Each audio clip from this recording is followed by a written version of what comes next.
is the Put It in the Air podcast.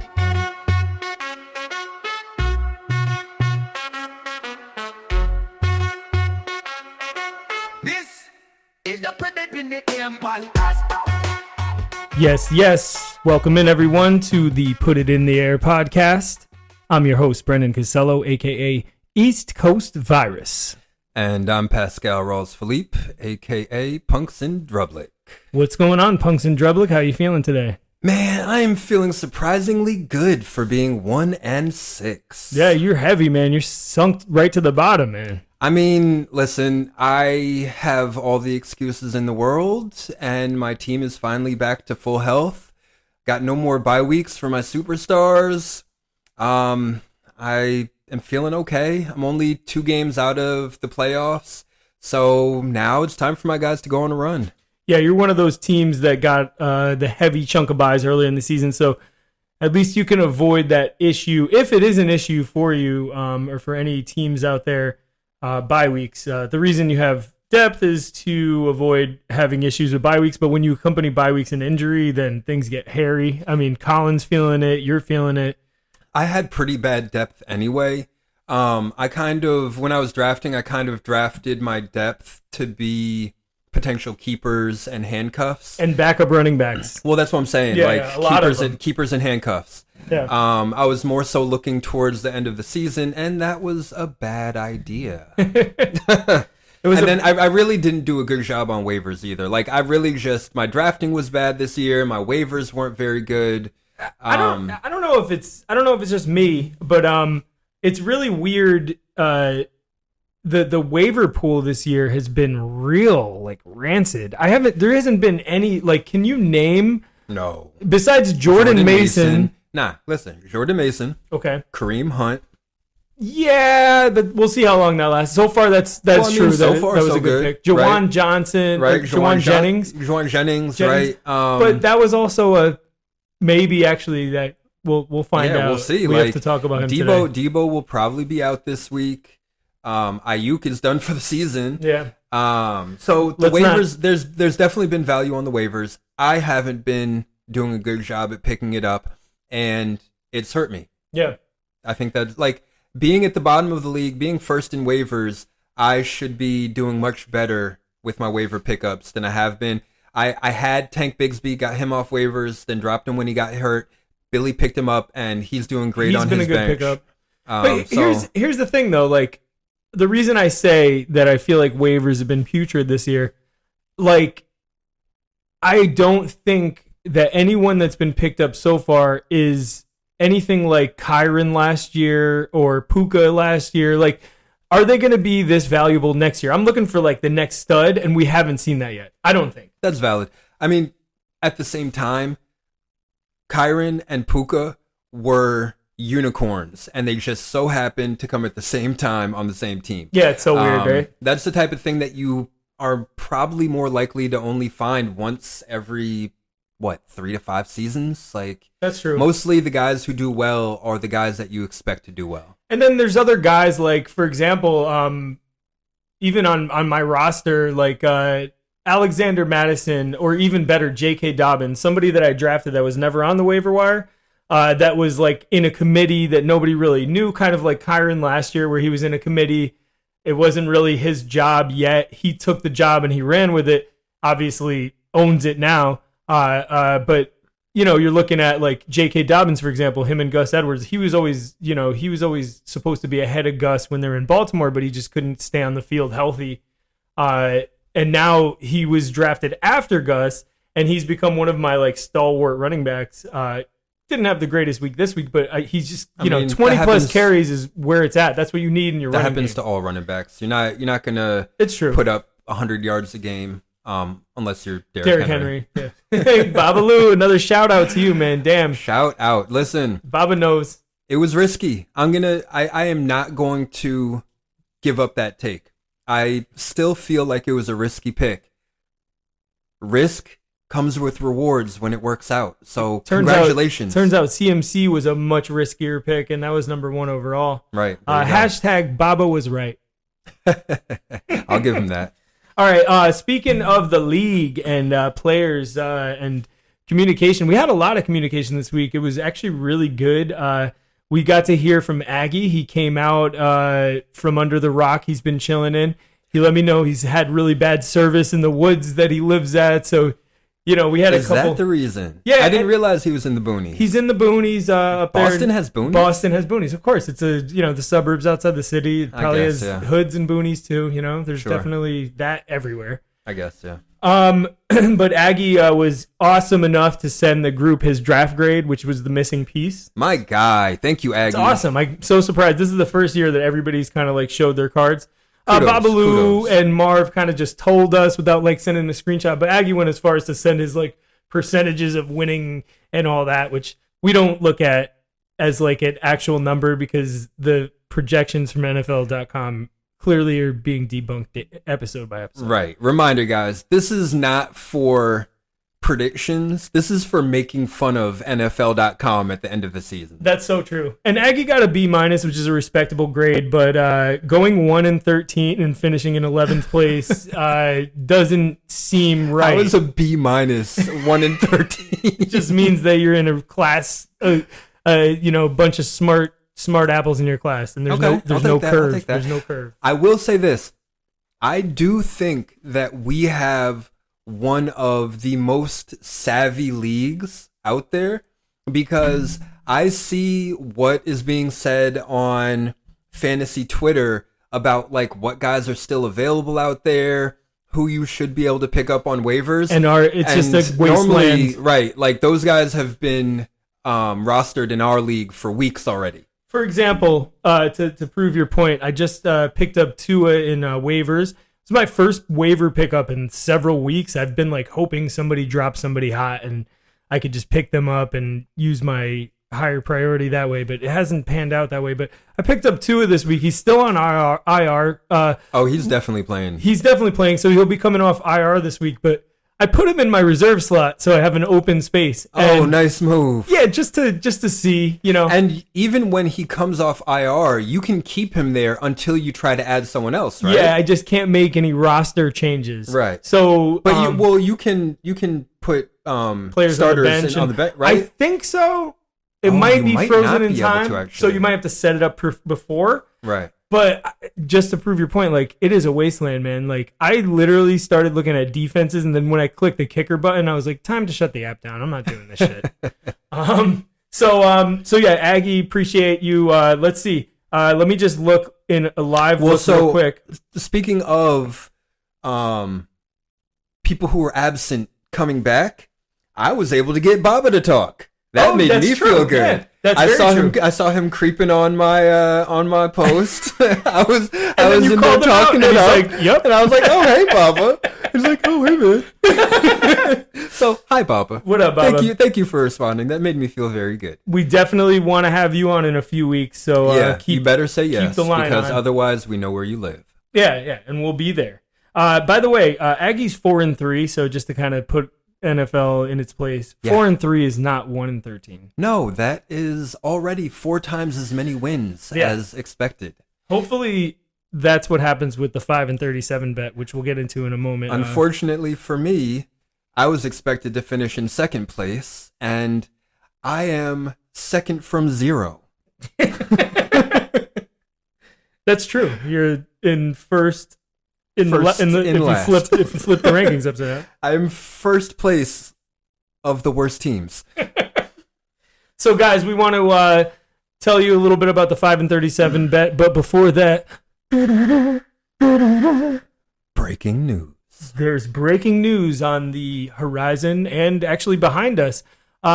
We recorded our podcast last week on Tuesday, and as I was walking out of the building when I was leaving Pascal's place in Harlem, I heard him go, "No shit," and I went, "Oh," because I got the same notification about. And of course, I had to run out into the hallway. Yep, I walked down the stairs so slow because I figured he'd be doing that. Amari Cooper, previously on the Browns, previously on the Cowboys, previously on the Raiders, started his career on the Raiders, is now a Buffalo Bill. And I know everyone knows this now because he's already played for the Bills. He's already scored a touchdown for the Bills. He didn't have the greatest week, but for being there a few days, pretty great week and pretty awesome deal for the Bills. Another AFC East team getting another big name receiver. The Bills are already running away with the AFC East based off of the Jets being trash, the the Dolphins not being able to have an offense without Tua, and the Patriots having the best rookie quarterback since Dan Marino, but not much else around him. And this just makes them even better. I wouldn't say that they're a contender against teams like, the Ravens.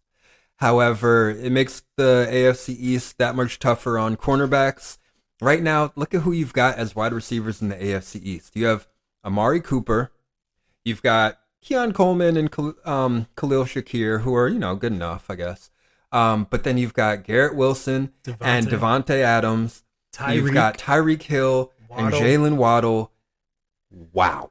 You've got Polk. Shut up. I'm hoping that next year you have DK Metcalf and Tetairoa McMillan. Yeah, we'll see about that.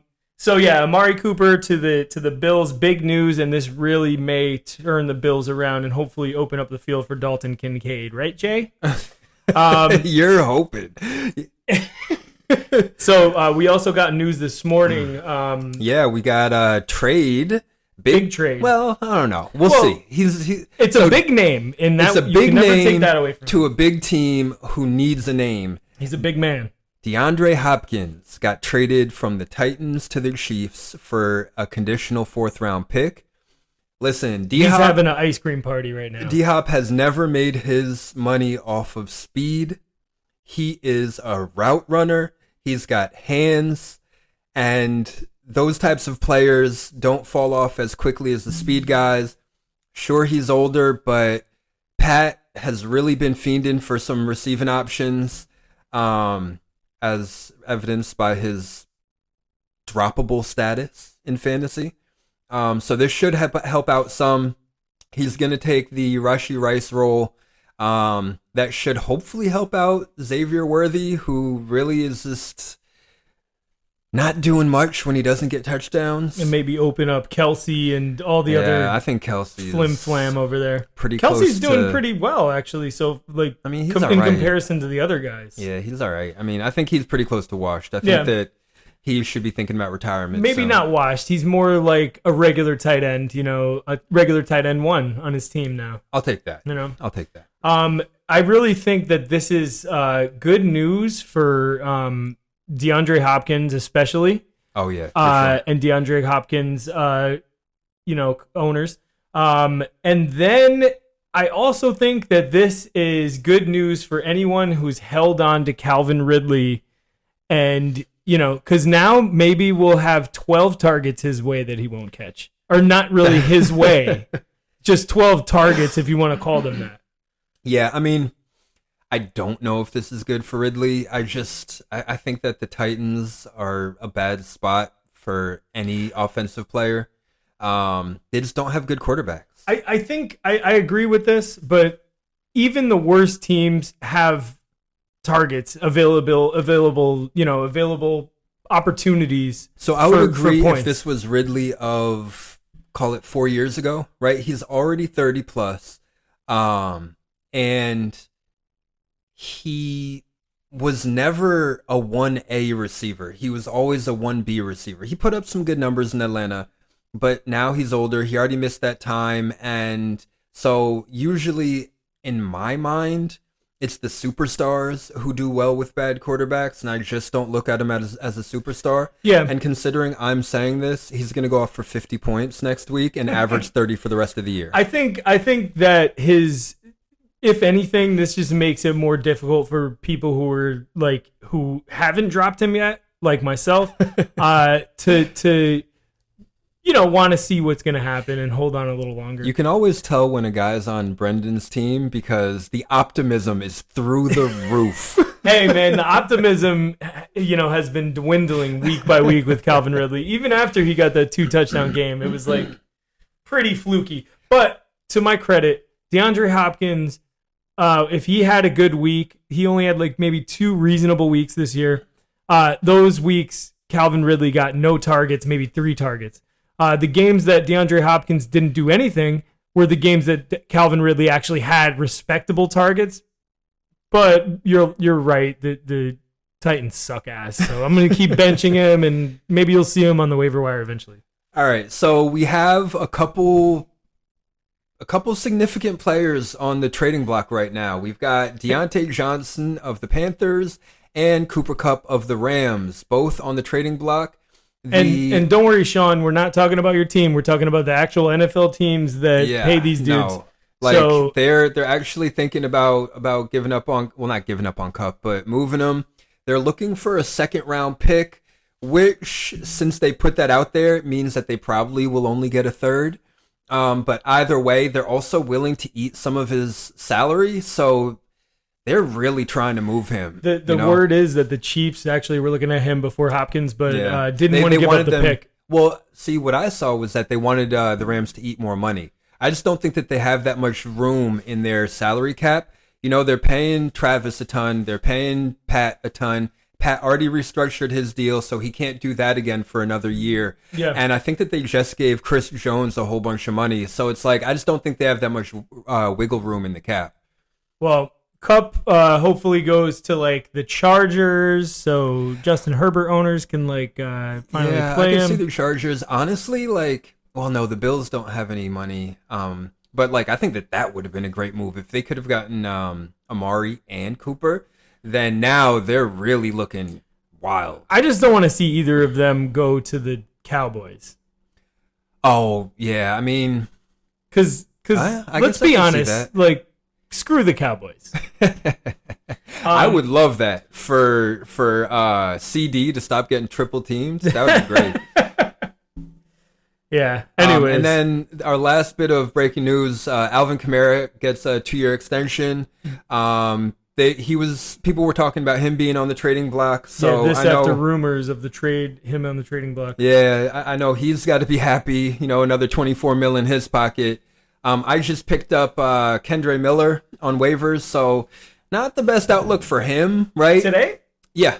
Oh, you know, it's funny because before the episode we were talking about, I mentioned Kendre Miller, and I had no idea that you picked him on waivers today. Yeah. Sorry, I should have looked through it a little bit more in depth, but I'm like looking at all the names in the waiver pickups, and I'm like, oh, this is just like sweaty socks. It's terrible. Nobody wants to deal with it. Yeah, Kendre Miller, I picked him up because he is the number 2 back. Kamara's getting older. If he gets hurt, it's going to be Kendre Miller's season. He has been resting a lot, has been missing practices a lot, and that's probably just for maintenance. Well, I think he was injured, wasn't he? Yeah, but he didn't miss any games.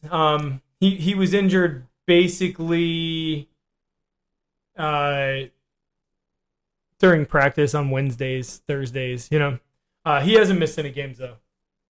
If you look at his stats, my assumption was because he put up goose eggs up until this week, up until last week. I assumed he was injured, so let me look. We're talking about Alvin. Kendre Miller. Oh, all right. See, this is the whole thing. We're talking about Kendre. Kendre has always been injured, and you know, his whole rookie season, he was supposed to come in. He came back from, I think, the PUP, and then went on IR because he got injured again. So it's a dart throw. It is, but I thought you were talking about my mistake. Alvin Kamara's injury situations, which he has been questionable on and off all season, but he hasn't missed any time. But if he does miss time, great pickup. That'll be a sly as a fox candidate if it bodes well for you. Yeah. I mean, otherwise, egg on your face. Ooh, I'm vegan. So double nasty. Damn it, I'm vegetarian. I'm pretty sure raw egg on the face is gross for pretty much anyone. Yeah, carnivores, herbivores. I do think that it's some kind of a facial mask, so some people might like it. Yeah, I mean, if it's mixed with like berries and lemongrass. That sounds like breakfast. Ew. So, all right. So we're gonna run to the 5-37 bet, guys. Oh shit! I almost missed something that's so incredible. All right, and this has. I know you are excited. I am so excited. Oh yeah, I'm so excited. Sorry, I almost missed like one of the best pieces that we've had in a few weeks. And something that you made happen. Yeah, this something- is 100% your doing. My fabrication, and I hope it turns out awesome and doesn't cause rifts. So basically, we had Jay on last week. We asked Jay, one of the questions we asked him if he would be interested in his week 8 opponent during that challenge. Whoever loses gets their team renamed by the winner. And he said, sure, why not? So turns You know out Jay is always down for whatever. and he guessed that, what is it, Aggie? And I was like, yeah, it's Aggie. And I talked to Aggie and I was like, yo, would you be down with this?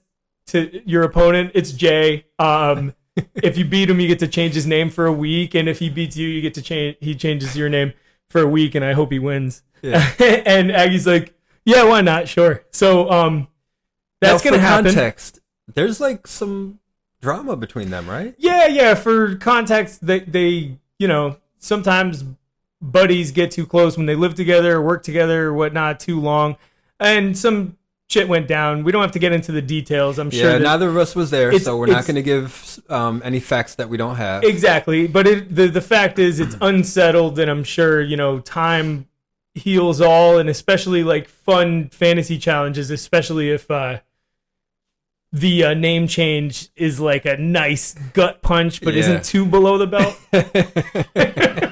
If it is too below the belt, well, that'll make for some good talking on the pod at Yeah, least. we'll see if everyone's in the chat after next know. week. So, Aggie, thanks for Being a good joining that. a good sport. it's awesome. Yeah, it'll be fun. Yeah, it's gonna. This is what fantasy football should be about. It's Yeah. like having fun little random stuff against each other and being able to 100%. make fun of each other a little bit and not crying and leaving the chat. And when we get our next rival, whether it's via interview or Pascal or me has a rival with somebody, we'll maybe pull this card out again and have it happen again. See, here's the thing. I need to actually beat someone Yeah. to be a rival. But, hopefully we'll see. I'm actually favored to win this matchup for once, since week 2 probably. You're probably gonna have a different name for at least a week at some point. Ooh. Oh, so we're going to start throwing this around to everyone. That's what I'm saying. We should Man, make this a thing. That would be something. It'd be funny, Yeah. like sober in private. so. West Coast Healthcare. So, all right, speaking of West Coast healthcare, it was a healthy week for the East Coast virus. The 5-37 bet has changed. Last week, we were up to 9 wins across the 3 fantasy teams against the 5 total projected for the season. So we already beat it out. And What are you beating? we beat it up. And put it in the air this week. I beat Jay by about 24. Thanks for playing, Jay. I know you could have used DeAndre Swift, but part of the reason I traded him to you is because I didn't have to face him. Smart man. Mark Andrews did go off, though. And that was Congrats. the double up because DeAndre and Caleb, Yeah, that was a good move. Yeah, it was a good week, and I actually almost ended up losing it as Mark Andrews started going off on Monday night, and then J.K. Dobbins and Kyler Murray didn't look too great, and then Kyler In the scampered. first half, at yeah, least, in the first yeah. half, Kyler scampered all the way down. He had to. Is that a little guy joke? It is. Scampering? Yeah, it definitely is. No big guy scampering. No.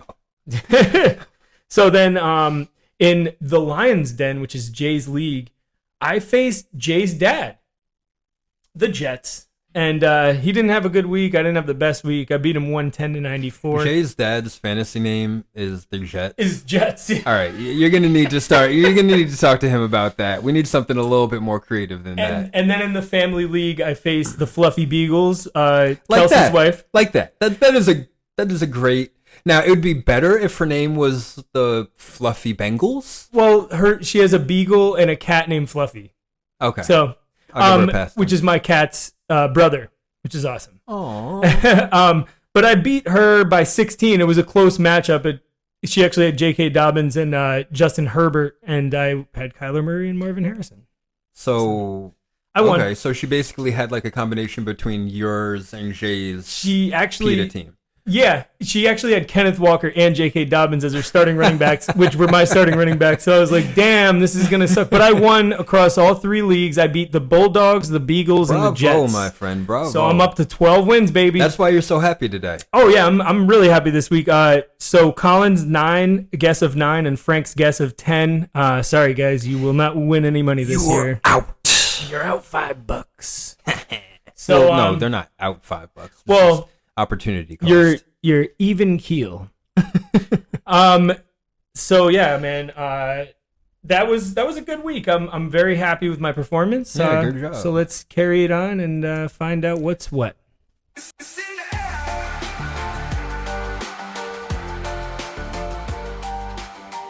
It's in the air. What are the biggest questions from fantasy this week? Here's a question I have. What happened with our interview this week? Oh, Lord. Well, I won't lie. I was laughing my ass off. There was some entertaining qualities of this interview for sure. But it wasn't always because the jokes were funny. Pascal thinks silence is hilarious. I do.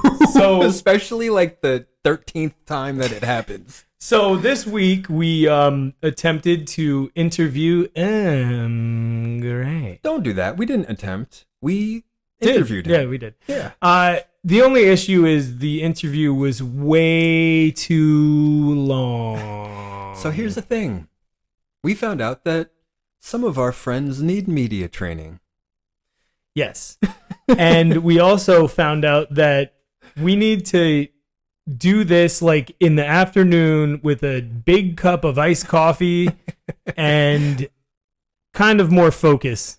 Maybe a little more focus. I mean, I think that we are some of our friends who need media training. So it's not, I'm not Definitely. like, I'm not putting this off on anyone else. Definitely, right? definitely. Like, I feel like there was like some conversation between the two of us that could have not happened and made it go more smoothly. We also, if we played this interview, it was just bad all around. Maybe we decided to maybe cut we'll it. do like a blooper reel. Like we'll air it in the summer, you know? Yeah, when there's Just be nothing like, happening. Just that's it. We're just Here's airing the the interview. interview, right? But not this week. Not Yeah, this week. We yeah. already had how long was last week's episode? Like 2.5 hours? Yeah, it was. Jay's interview was about 30 minutes total. Billy's was about 25. Yeah. Colin's broke an hour. So we're gonna attempt to do it again next week. And we're gonna get you, Colin, back on the mic. And we're gonna do this proper and quicker. We'll probably come up with some new questions too. Not that Maybe that we not. need to. I don't know. I mean, if we use the same questions, then maybe the answers will come out more quickly. That's true. Yeah. You know, Yeah. he already should have the answers in his head. He definitely And was. maybe less run-on sentences. Yeah, he definitely was a pleasure to talk to. We certainly had some good laughs. There was some funny stuff we talked about and some really good points he made. So hopefully we'll have a trimmed down version for you next week. Yeah, a little more efficiency. Yeah, we considered cutting it up, but we we're like, dude, do we really need to let's just redo it. Yeah, I mean, the amount of time it would take to cut up the interview, we might as well just redo the interview. Yes, Yeah, definitely. so. Definitely. And I think, I don't know about you, but I was pretty terrible in like my question placement. Like I felt like I was cutting this dude off Definitely. every time I asked a question. No, So- I mean, all three of us needed Yeah. to do better. Yeah. Like Joey Swole says, you need to do better. better. Well, in that case, that brings us to our next segment. Dude, What happened? and the Dude What Happened segment always begins with Pun down. Get the fuck out of here! Let's go! Isn't that dope? Let's go! So, for a little context for everyone, Brendan and Julia recorded some sound clips, and I haven't heard them. I haven't heard them. I wanted to hear them fresh for the first time with all of you. And there it is. That's our first one. I'm excited. I love it. Way to go, Jules. Way to go. We actually hired Stifler's mom for that one. Ooh. Yeah, so I'm gonna play it one more time for you guys. The original MILF. Yep, Stifler's mom did the sound. Julia helped me put this together. Here we go.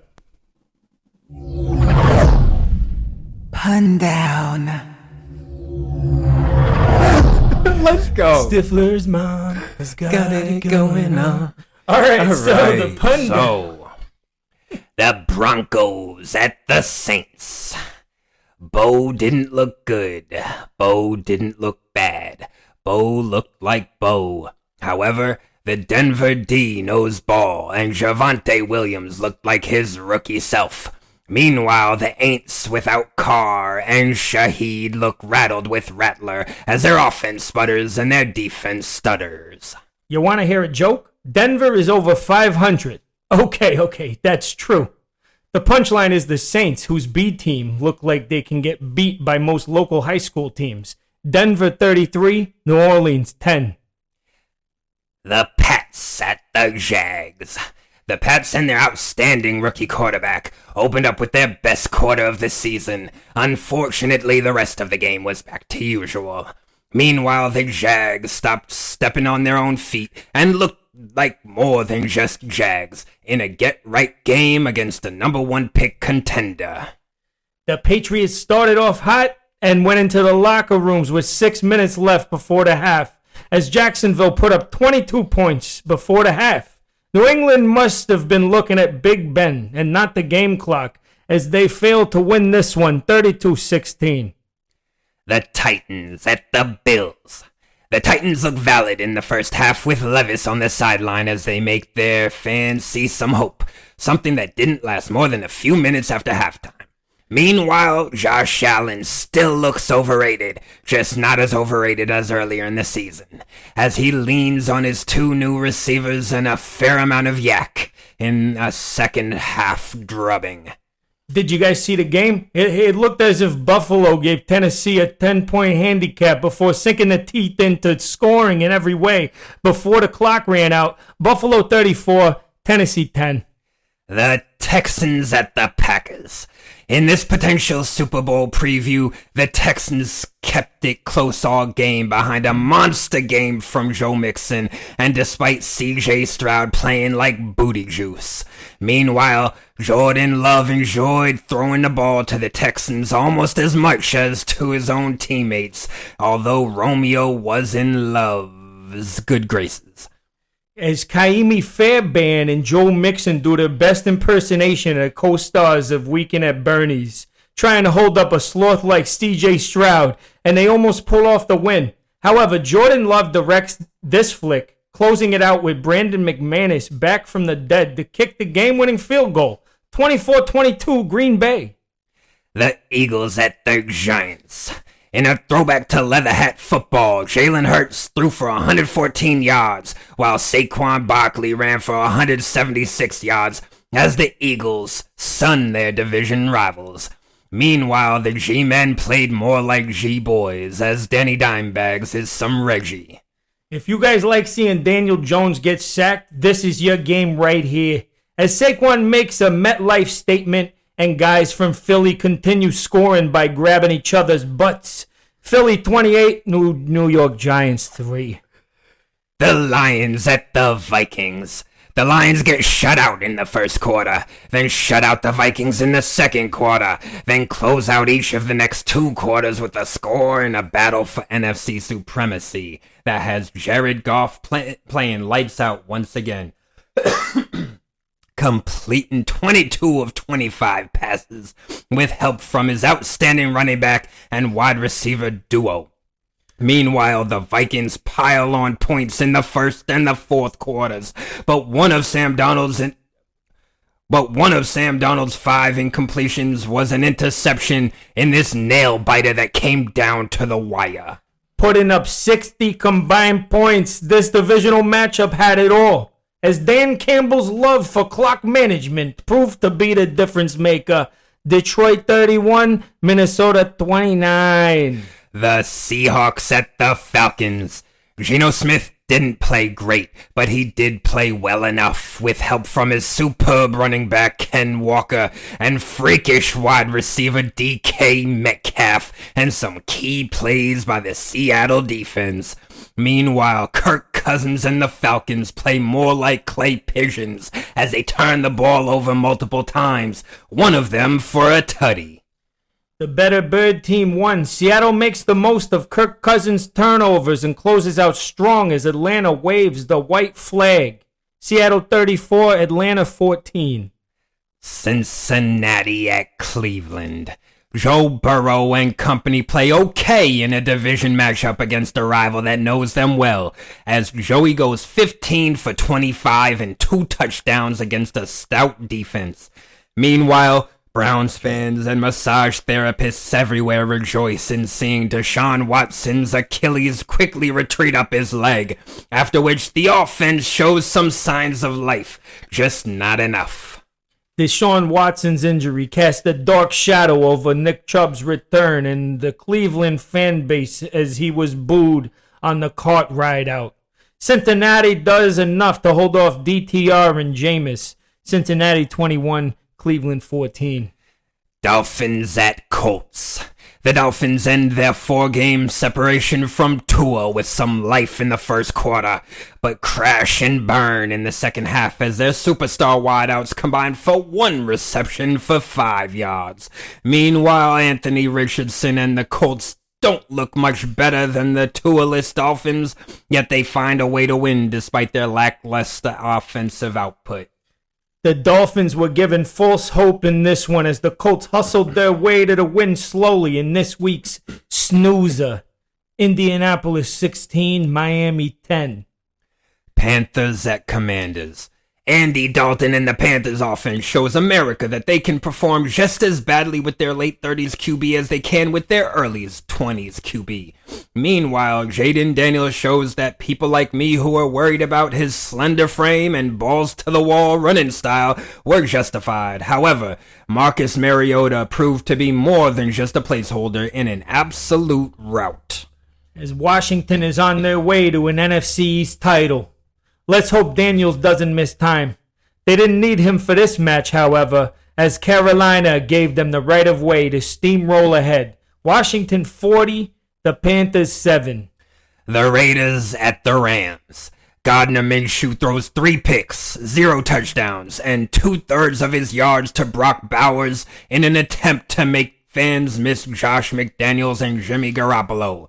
Meanwhile, Matt Stafford only throws 1 pick and 0 touchdowns in an ugly win that neither team really wanted. Yeah, you're right. I mean, the Rams run, the Raiders kick. The Rams defense takes a loose ball to the house, which proves to be the difference. Rams 20, Vegas 15. The Chiefs at the Niners.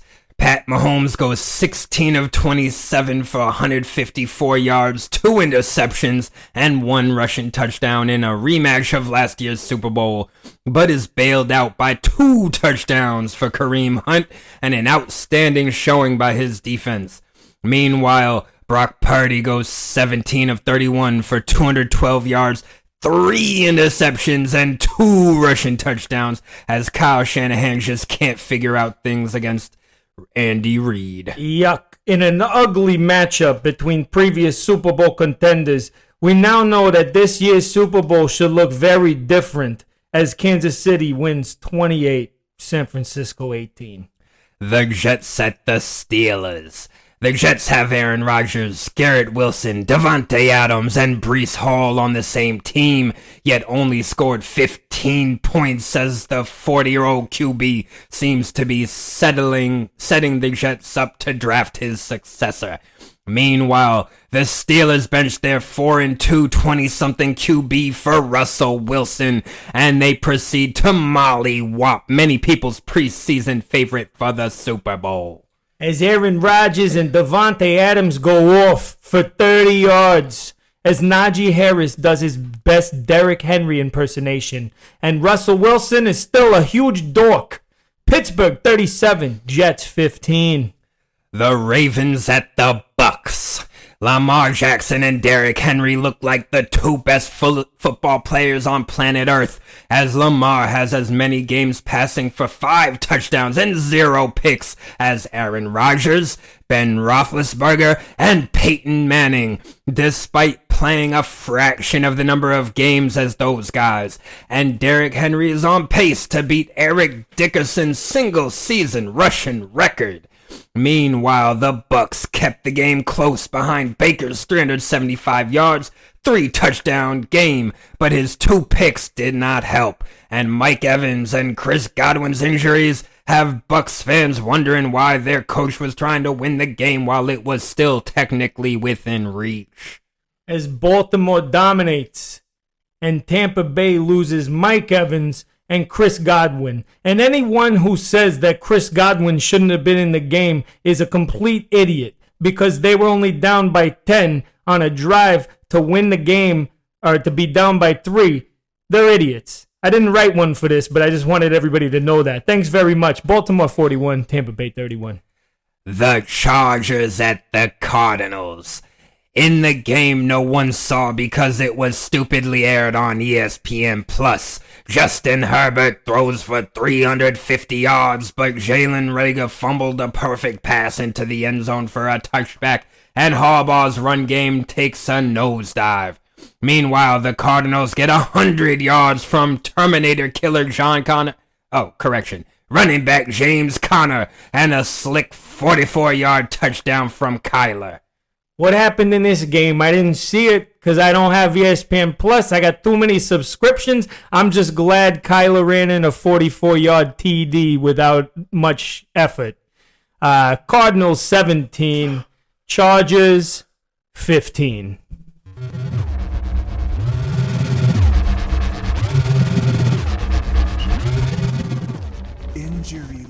Injury list. Nice. Nice. I gotta say, before we go into the injuries, kudos to us, because we did not plan that at all.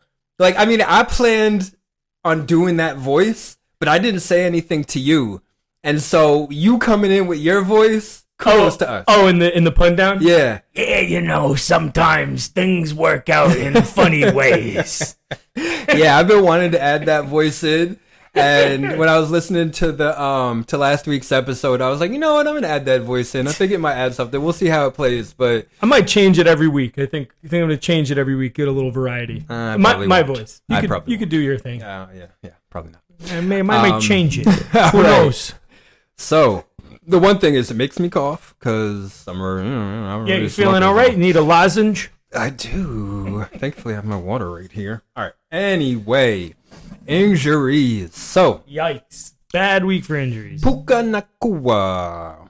21-day window started with week 9 targeted return. Oh, that's early. High re-injury risk, but could be coming back pretty soon. I know Sean has to be happy. I know you're listening. Yippee. All right. Tua Tagovailoa. Better be back. Should be back this week. He by should have been week back 12. like 2 or 3 weeks ago, but you know, PR. So I'm happy because 2 of my guys should benefit greatly from that. I wonder if Ed Reed thinks he should wear a Guardian cap. Anyone who was watching the Madden cast knows what we're talking about. Manning cast. What did I say? You said Madden cast, like the video game cast, Oh, which that'd be cool, has too. John Madden talk. What happens when you catch a ball in the back of the end zone? It counts as a touchdown, which is worth 6 points. That's a Madden cast. Well, but that doesn't sound like John. I know. It does. It's been a while since I played. That sounds like Madden 06 voice. It sounds like Madden's dog. I don't know. But, all right. Christian McCaffrey. No setback, which is promising. Return to practice next week or 2 with like a 4 to 6 week ramp up in action. So, Longfellow, you should be getting him back at some point. We'll see. Cooper Kupp, to be determined.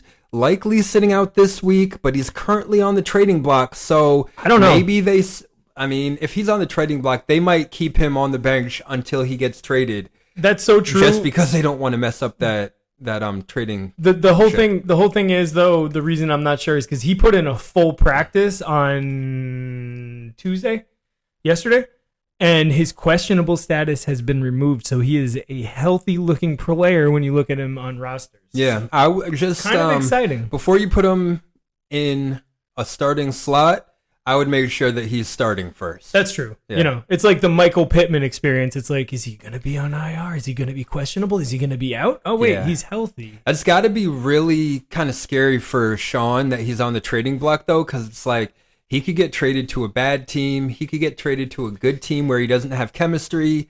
I have a feeling that he's going to be dominant wherever he 32. goes, even if he's bad. I'm saying. I know. When I it comes feel to you. fantasy production, that dude is just, I feel you. he's a cup full. He's 32. Fully full. All Fully right. full cup. So now we've got Debo Samuel, who had pneumonia-like symptoms, hospitalized, but he's out of the hospital. So that's great, right? But It is.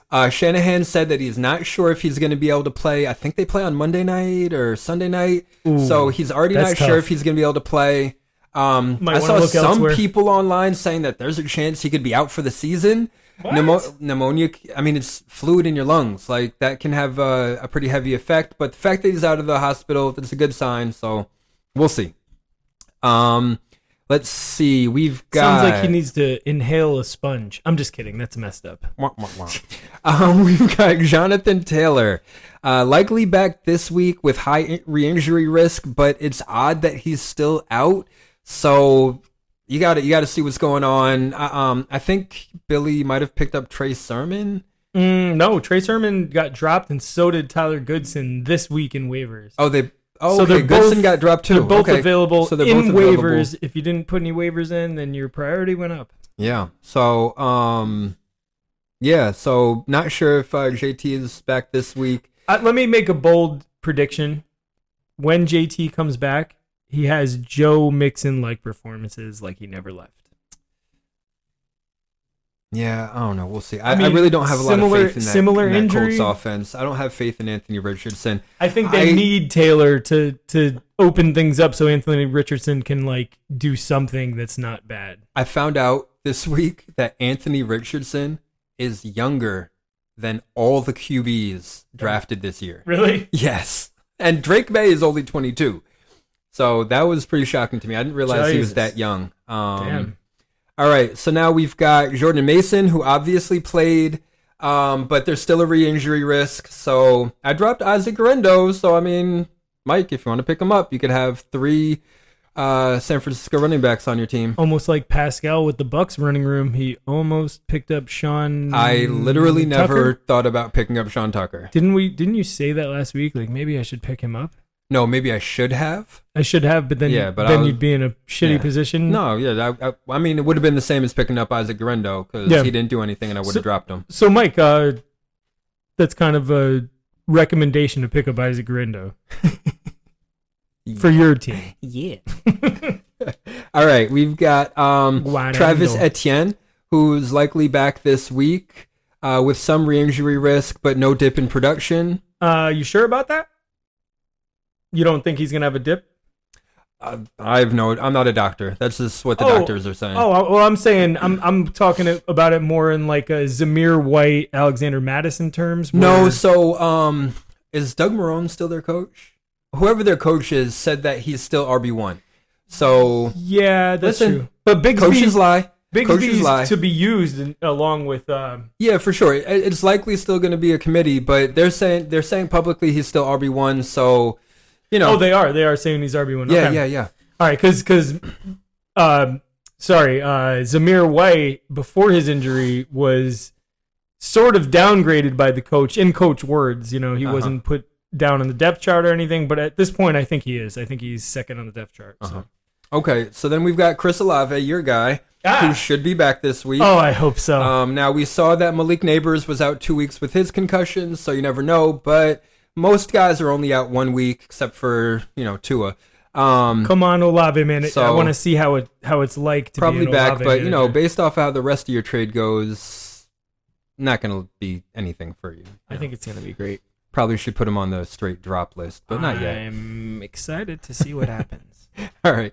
So our new injuries, we've got Deontay Johnson, who's on the injury list with multiple designations. Looks like it's about a 60% chance to sit, plus maybe a midweek setback. There's technically a high risk of injury, but he's on the trading block, so it's looking like maybe he just wants to get traded and doesn't want to play until that happens. And he likes his rest days. Yeah, I mean, he's like I like my DeAndre rest days, Hopkins. Like, he just takes a day or two off a week. yeah. Like most running back. Like, big So time running then backs. we've got the aforementioned Jaden Daniels. It's likely that he's playing this week, but his practice participation is key. He's got like a rib oblique injury.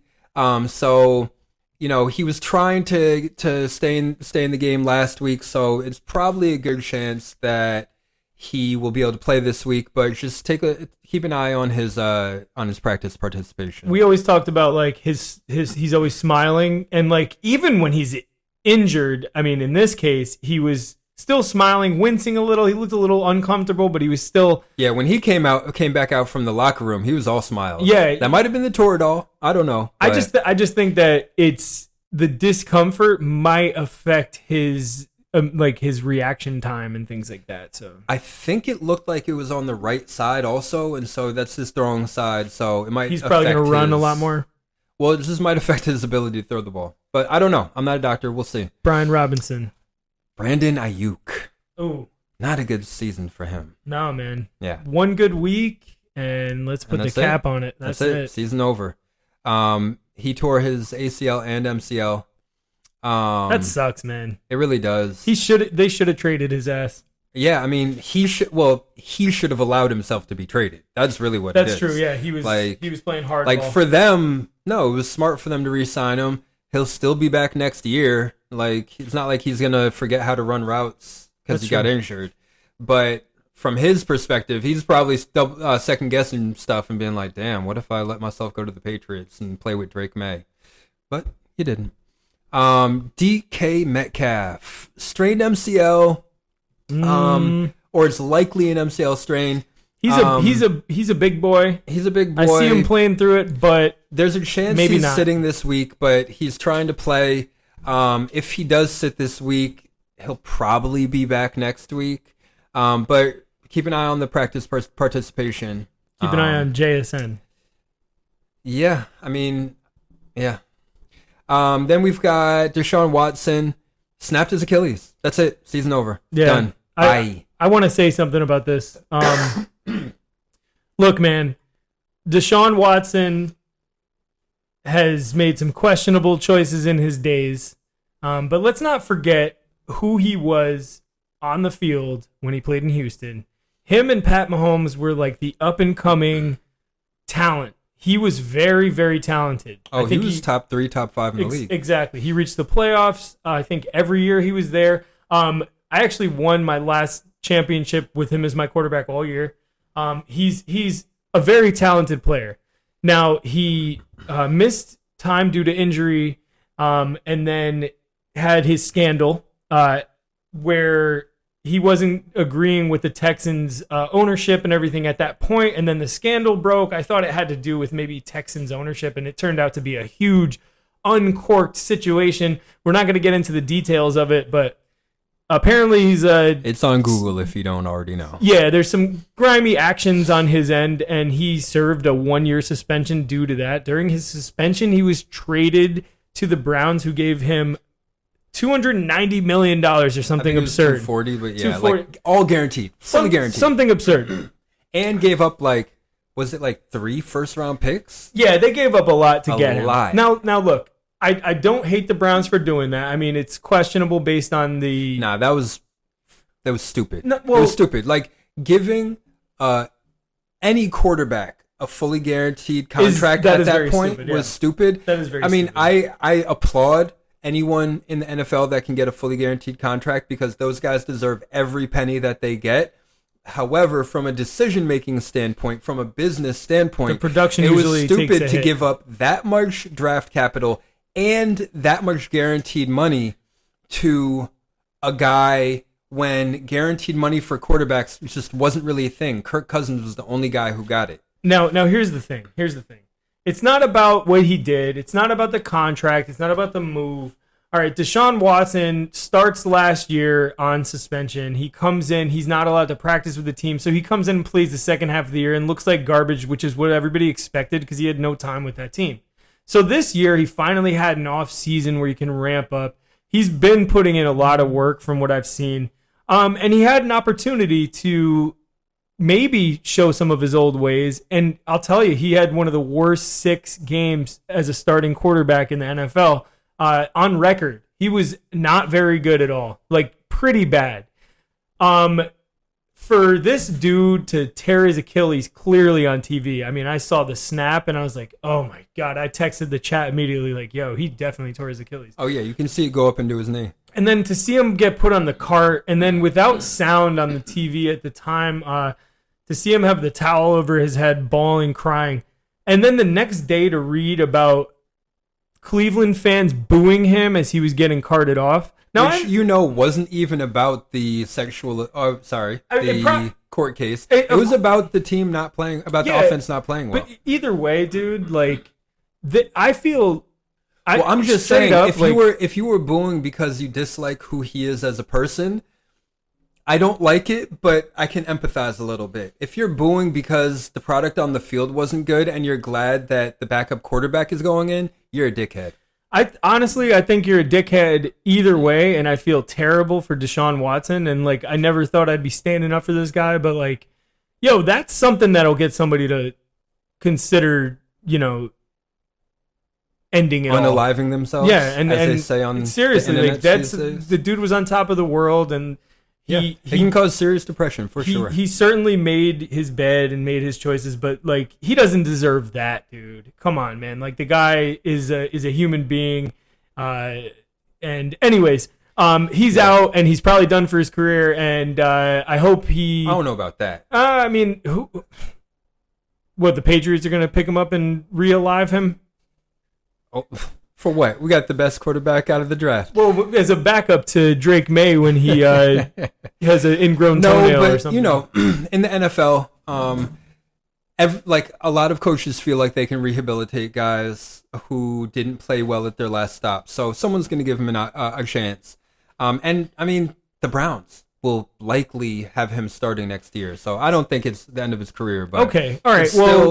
There's still hope. It's still whack. It's still whack to be wishing for or cheering for injury on anyone, in my personal opinion. I checked out the Micah Parsons podcast. I hate the Cowboys, but definitely want to hear what he has to say. And he was talking smack about the Cleveland fans, and then he was also talking smack about Giants fans because they were burning Barkley jerseys in the parking lot. Which I'm against because, go Barkley. Like, he's an Eagle now. Like, screw the Eagles, like, forever. But Saquon Barkley, man, you can't just, sign somebody off just like that and burn his jersey. Like, have some respect, right? Man. Sell that shit at least to somebody who wants it. You're burning a jersey. What does that do? You already bought it. Makes you look like an idiot. He already got his royalties from it. Why should he care that you're burning his jersey? That is the dumbest display of, disappointment. I don't know. It's so lame to me. There's enough idiots in New York and New Jersey that Pats fans do it all the time. They don't have to be. That's an NFL fans thing. It's not just a New York metro area thing. I get it, but there's enough idiots in New York and New Jersey. But let's leave them all to the Jets.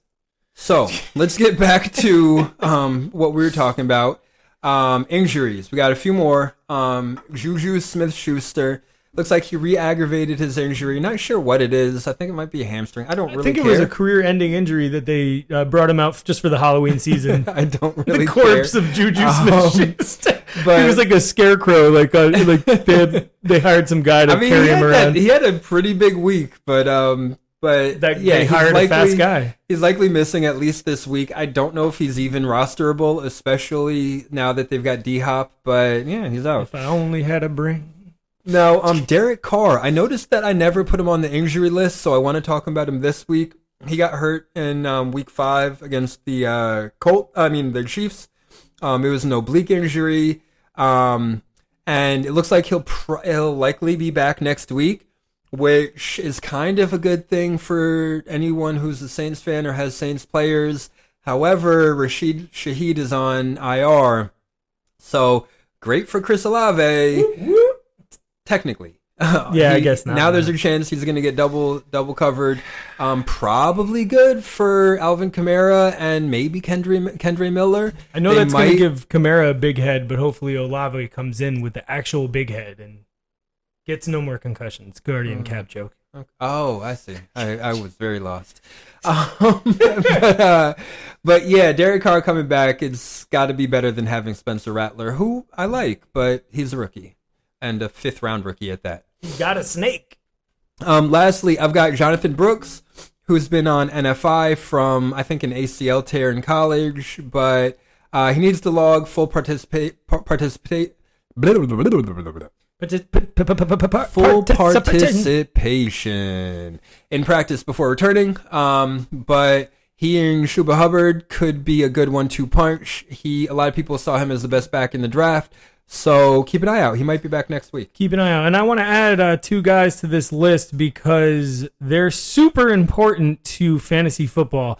One of them being Bucks receiver Mike Evans, who got a literal crocodile tackle. Yo, did I not? You didn't put either of the Bucks receivers. So Mike Evans was tackled by a literal crocodile in the end zone after he already tweaked his hamstring before the game this week. And then with his first touchdown, he was limping. And they're like, he's not 100%, but he's still out there. He's a tough guy. And then he goes and he literally is about to catch his second touchdown as he gets clamped among and twisted to the ground. And it did not look good. But you know what looked worse? Yeah. Yeah. I posted it in their chat You because did. for some reason they refused to show the replay of his injury, which, like, technically I'm like, okay, that's very respectful.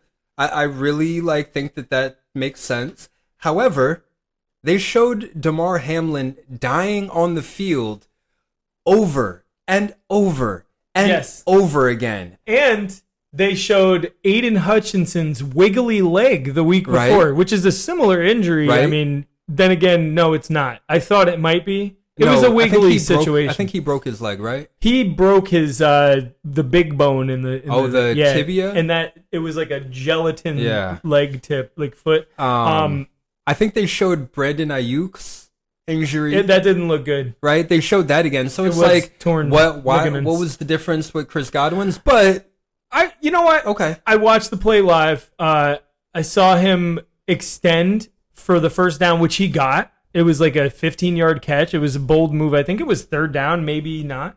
And the Bucks were in a quick pace, moving the ball. They just got the freaking onside kick. So, like, being down 17 wasn't the end of all ends. They were on the move. They were literally about to make it a three-point game if Godwin didn't leave and it took all the life out of the Bucks.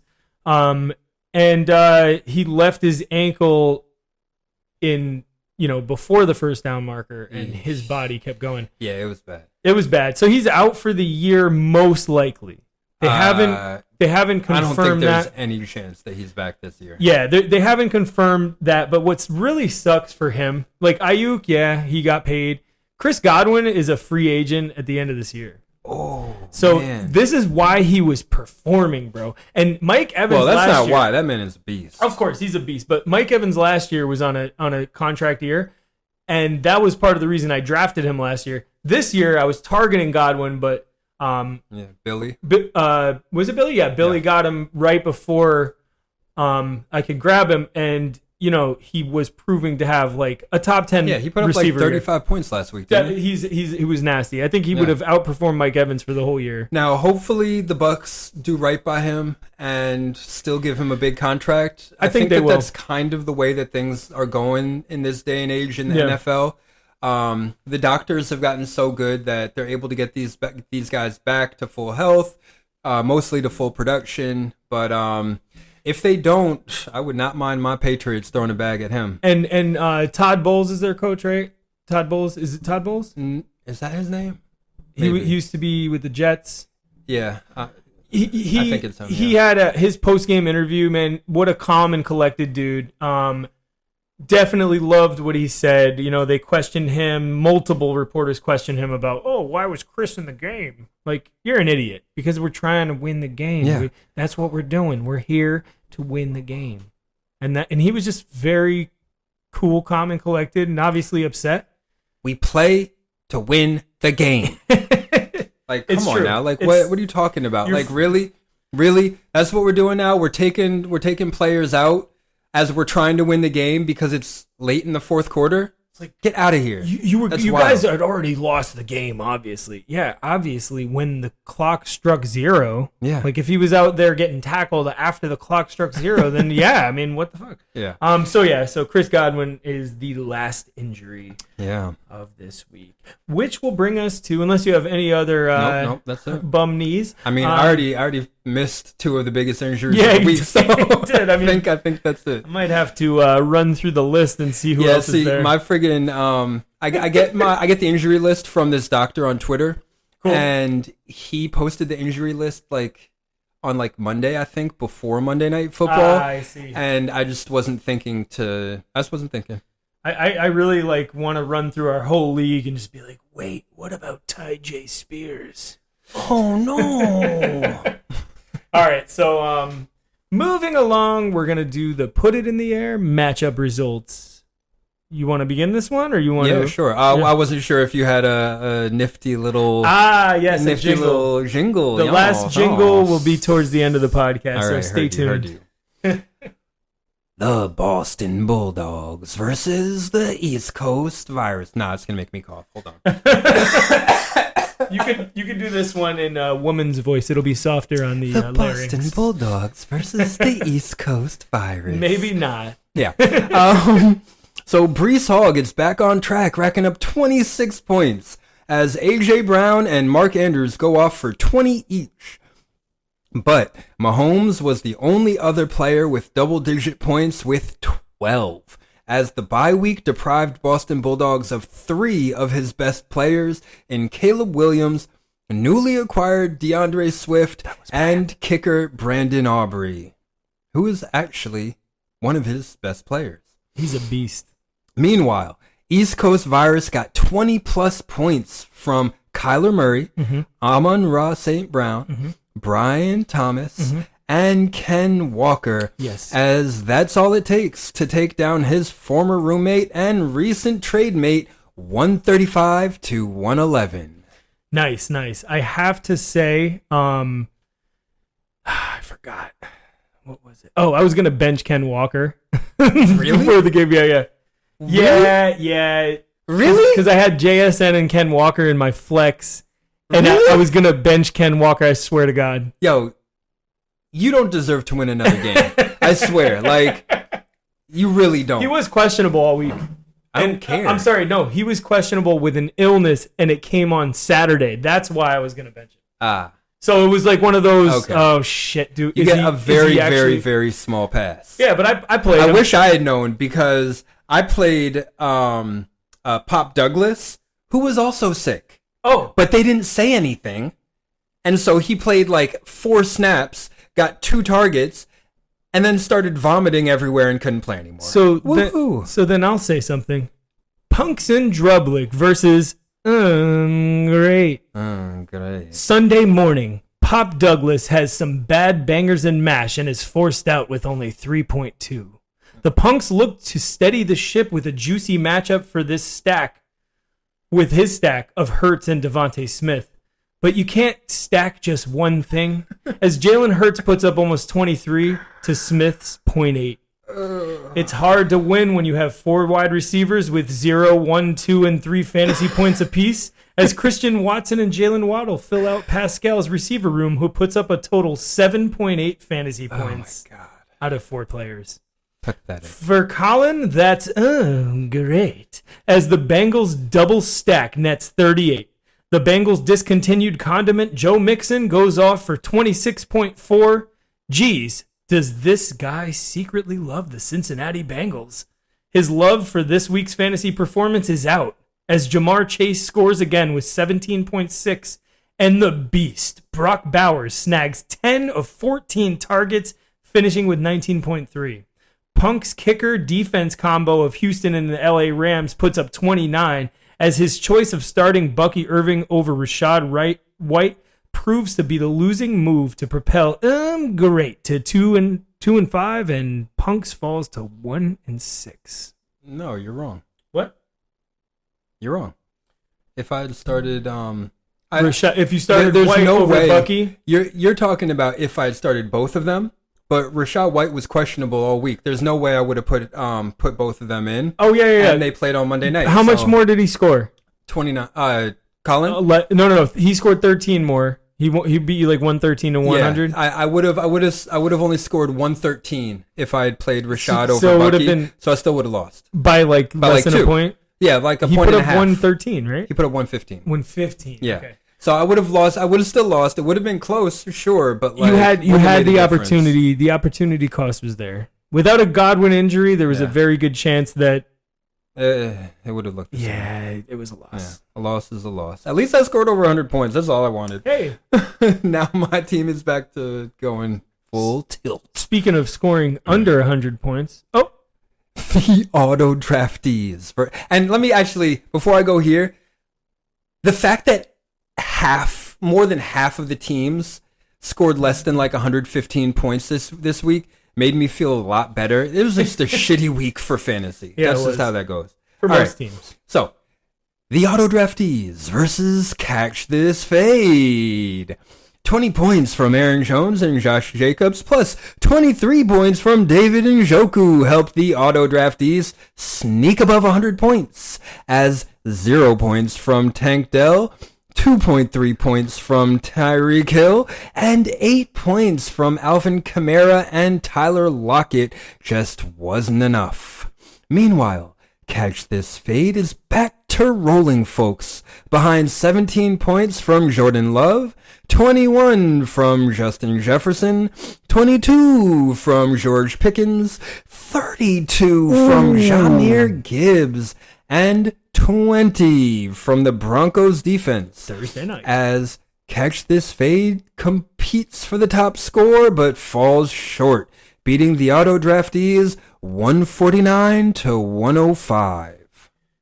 The next matchup features Steal Your Face Mask and Captain Cannabis. Captain Cannabis gets tiny English breakfast portions Sunday morning, scoring only 14.2 with Antonio Gibson, Evan Ingram, and Christian Kirk, as Steal Your Face Mask leaves an American breakfast on his bench as Bigsby goes off for 23.8. He joins Javonte benchside, who scored 26.1. Yikes. It didn't make much difference as Dollar Bill went with Amari Cooper's transition to a Bill and 16.6. Kyron Williams kept, see what I did there? His promise with 19.6, and Kareem Hunt did his best job with 2 scores and 22.3 fantasy points. A bright spot for Captain Cannabis would be 2 recent acquisitions of Tucker Kraft and Tyler Goodson, who put up about a dozen each. Steal Your Face Mask seals this blowout with Lamar Jackson's 5 touchdowns and 33-plus fantasy points, and Chris Godwin continuing his great season, not knowing it was coming to an end. Bill loses Godwin, but wins the week 151 to 81. Bravo, Billy. Top score. Solid. The MILF Fuckers versus G-Men's Crusaders. The MILF Fuckers cruise to a win behind 17 points from Brock Purdy, 23 from Bijan Robinson, 18 from Drake London and T. Higgins, and 13 from Khalil Shakir and Justin Tucker. Meanwhile, G-Men's Crusaders get great output from Geno Smith with 18 points, Derrick Henry with 25 points, Brian Robinson with 13 points, and DK Metcalf with 20 points, though the rest of his starters failing to score above 7.5 points left G-Men's scoring in double digits. Rashad Bateman's 22 points and Noah Fant's 10 points on the bench would have helped get him over 100, but still wouldn't have given him the win as the MILF Fuckers win 132 to 94. Dude, they're a good team. Scott's got himself a good team. Nah, he's got a playing squad. really good this year. We haven't really shown him much love yet. Just keep doing what you're doing, and we'll shout you out. His team is consistently good, but it's just not scoring to the levels of Catch This Fade, Steal Your Face Mask.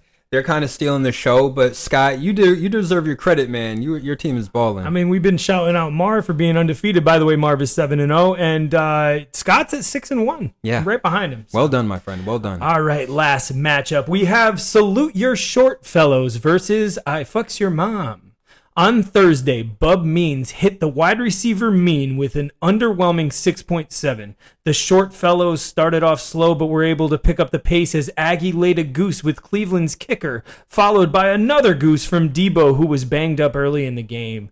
The matchup never got going as the quarterbacks put up 5 apiece. I Fucks Your Mom showcased the best player in this matchup with Saquon Barkley rocking a monster 26.7 against his former team, accompanied by Philly's defense sporting a 15.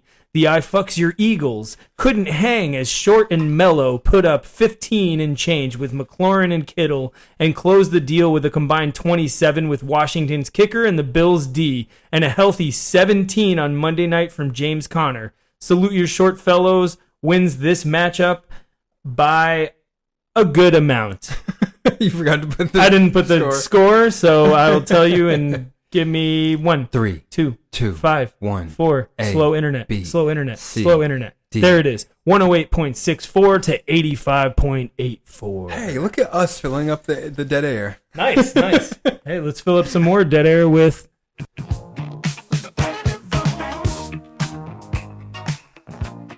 Superlative rundown. who was the best this week. I don't know, but I'll tell you now because now I have it in front of me.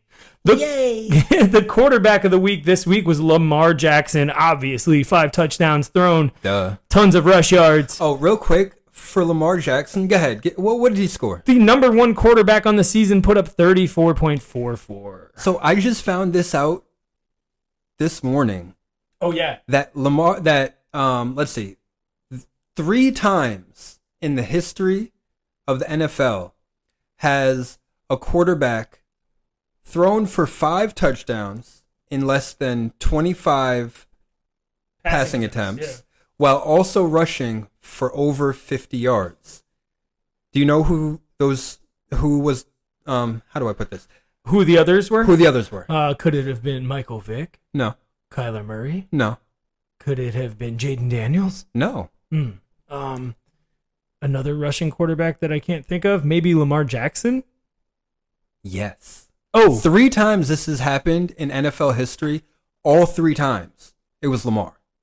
So, not only is he tied with guys like Aaron Rodgers and Peyton Manning for the amount of 5 touchdown, 0 interception games in history, despite only playing 86 games, whereas those guys have played over 200 games. yeah. But he's the only guy in history to also run for 50 yards in a game like that. Wild. The Baltimore Ravens playbook is wide open as they run between the 20s, and when they're in the red zone, they finally throw the ball. Wild. No, but he got a 44-yard touchdown to Rashad Bateman. He got a 49-yard touchdown, and all 4 of the others were in the red zone under 20 yards. Yeah, nah, they're Respect, but scary. it shows that he targets his throws are when they're in the red zone. And occasional long balls. Like when he came back from having diarrhea that time and threw a 60-yard touchdown pass with, hopefully he washed his hand. Anyways. Best quarterback in the league. Yeah. No question He's about it. hands down number 1 right now. Running back of the week goes to Jahmyr Gibbs with 32 points. He is outstanding. And it doesn't even, David Montgomery left the game with injury for a quarter, maybe he came half back. a quarter. It doesn't even matter. Montgomery can go out there and put it up, and Jahmyr Gibbs is still dominating. Those guys are that's a that running whole back team, room man. That whole team. yeah, the whole team except Laporta, unless he gets a touchdown. It's this year. Then the wide receiver of the week goes to from that team, and yours truly, East Coast Virus, first player on this list, Amon-Ra St. Brown with 25.2. Respect. He really didn't look too good in the beginning of the game. He had 2 fantasy points at the half, I think. Yeah. Or maybe he scored right at that. Either way. Tight end of the week goes to none other than David Njoku. We're probably going to see him here a few more times this season now that Amari Cooper's gone and there's really not anyone else to throw to. I mean, Jerry Jeudy, Elijah Moore. I mean, come on. And then we also have, I mean, it's Jameis though, so he might make those guys look good. yeah, he's gonna make Njoku look good. Trust me. All the other guys will have production, but we'll see. Kicker of the week goes to Dicker the Kicker, Cameron Dicker, kicking 19 on Monday night. That means all of the points that came from the Chargers. It was 5 field goals, 1 over 50 yards, killed it. And then on Thursday night, the Denver Broncos 20-point performance was a flex as they were the best defense of the week. Well done. Yeah, pretty good. All right, then we've got the largest margin of victory. We have Steal Your Face Mask, destroying Captain Cannabis, our biggest fan, by 69.12. That's a lot. Damn. Closest matchup this week was, great, beating me, Punks and Drublick, Damn. by 14.88, which would have been like 1.5 points if I cared which running back I started. And you still would have lost. Yeah. Shoot. Yeah. Speaking of loss, What? the wet fart of the week. Well, what about giving them their flowers? Oh, Yeah. shoot. Yeah, we do that first, don't we? See? Yeah. Putting the horse in front of the buggy. Oh, man. Dummy. I just wanted to hear fart sounds. So, give them their flowers goes to our commissioner, Hey! William Duncan. I thought you were talking about me. Shit. No. I was third highest. You're the co-commissioner. Yeah, He is the commissioner. I'm the Coco. He's the big The Coco boss. missioner. He's the big boss.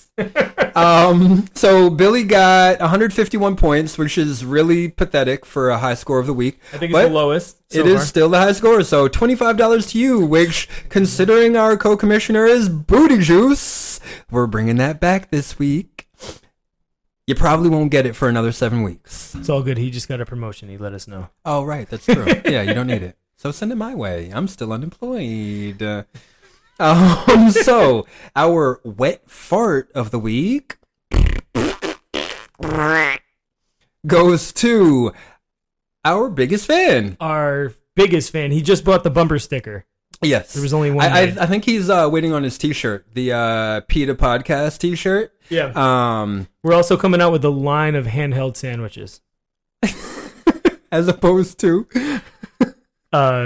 Fork and knife sandwiches. Okay. Pitas. PETAs. Oh, I'm so slow, dummy. I'm gonna make a cool T-shirt now. Pascal, you're so stupid. Yeah, I know. He only scored 81.92 points.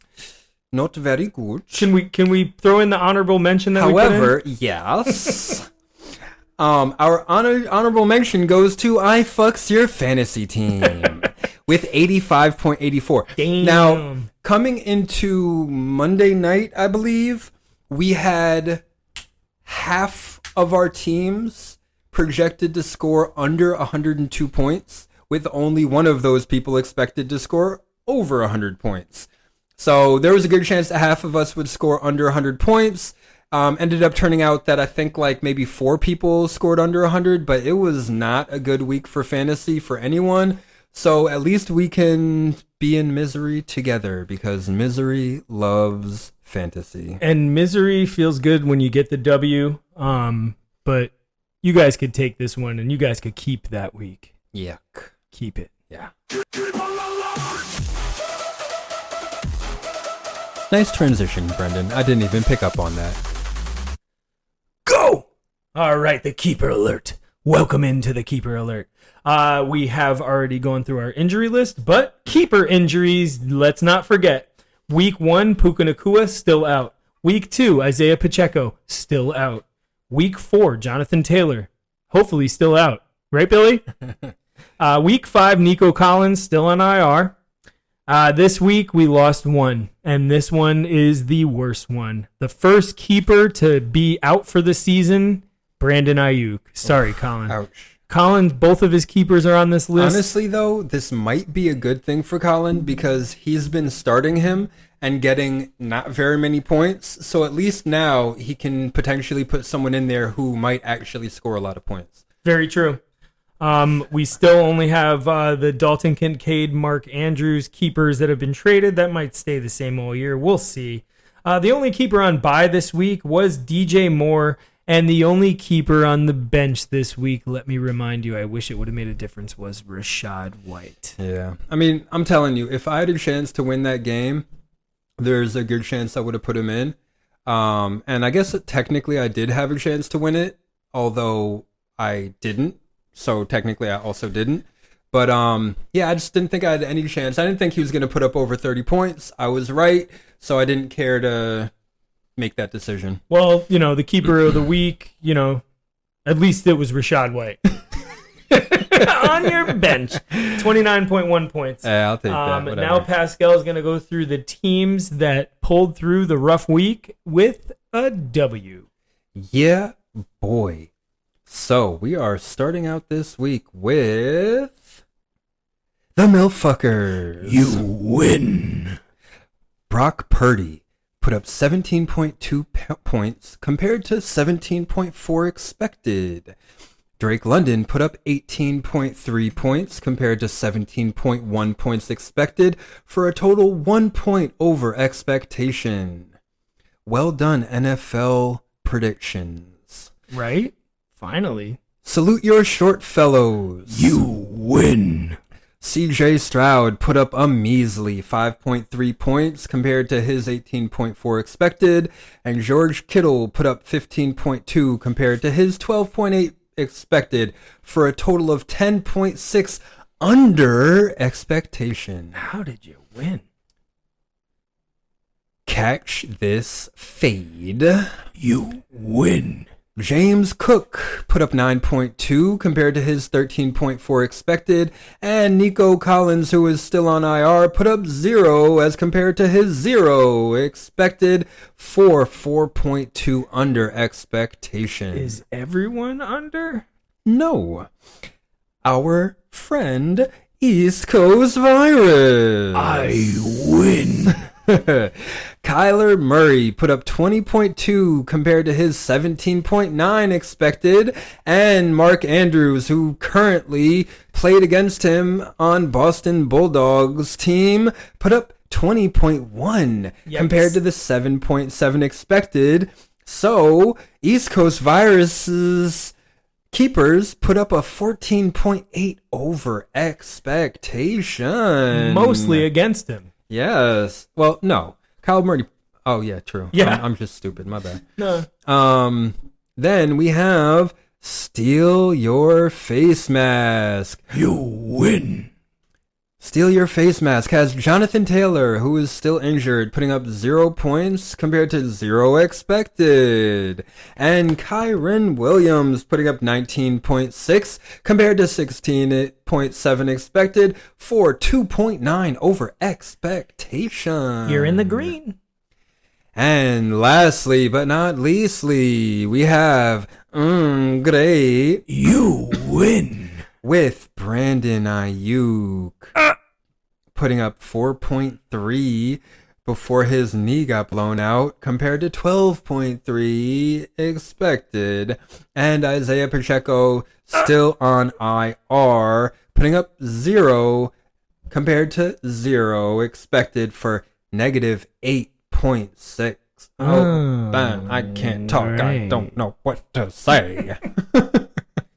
Well, let's go to the category that you fall in usually. Oh, I think I own this category. The losers bracket. We start off with Punks and Drublick, You lose. who started, I'm sorry, he didn't start. He benched Rashad White, who put up 29.1, which was 21 points more than his expected value. And Devon Achane, who put up 10.5, which is 3 points under his expected value, leaving Pascal in the green with 18 points over expected value. Yay. Wish he used it. Next, we have Captain Cannabis. You lose. Puka Nacua is still on IR with a 0 over 0. Next, we have Boston Bulldogs, You lose. who started Breece Hall with 26.1 fantasy points, which was 9 points over expected, and Dalton Kincaid, which is now on East Coast Virus, who put up 8.2, which is 2 points under his expected value, leaving Jay 7 points over expected.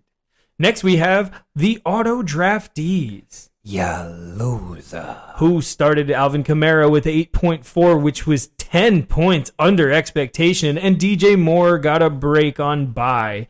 So Frank leaves with 10 points under expected value from his keepers.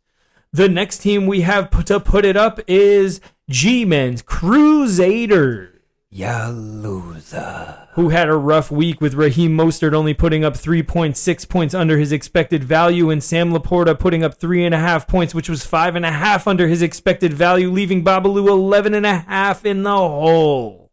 Next and lastly, we have I Fucks Your Mom, Ya loser. who started Debo Samuel, who goosed with a questionable mark, 13 under the expected value, and Zay Flowers, who put up a Dudley 4 points, which was 10 under his expected value, leaving Aggie with 23 points under expected value from his keepers. We've seen that number much higher.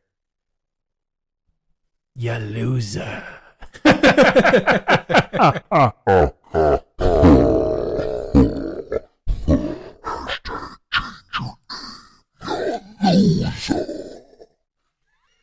Damn, that got dark and dirty.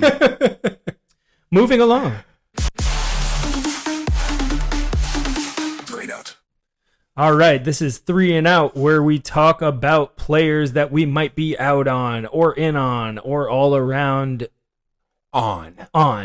Good, thanks for saving me there, because I Got didn't you, know buddy. which word to use. I got you. All right, so we're going to start with our trade away candidates for the week. Pascal, why don't you take it off? All right. My first trade away candidate is Zach Moss. So at this point, I think he's a handcuff. Chase Brown, when their running backs are doing well, seems to be getting the bulk of the carries. So if I were you, I would try and trade him to Baba.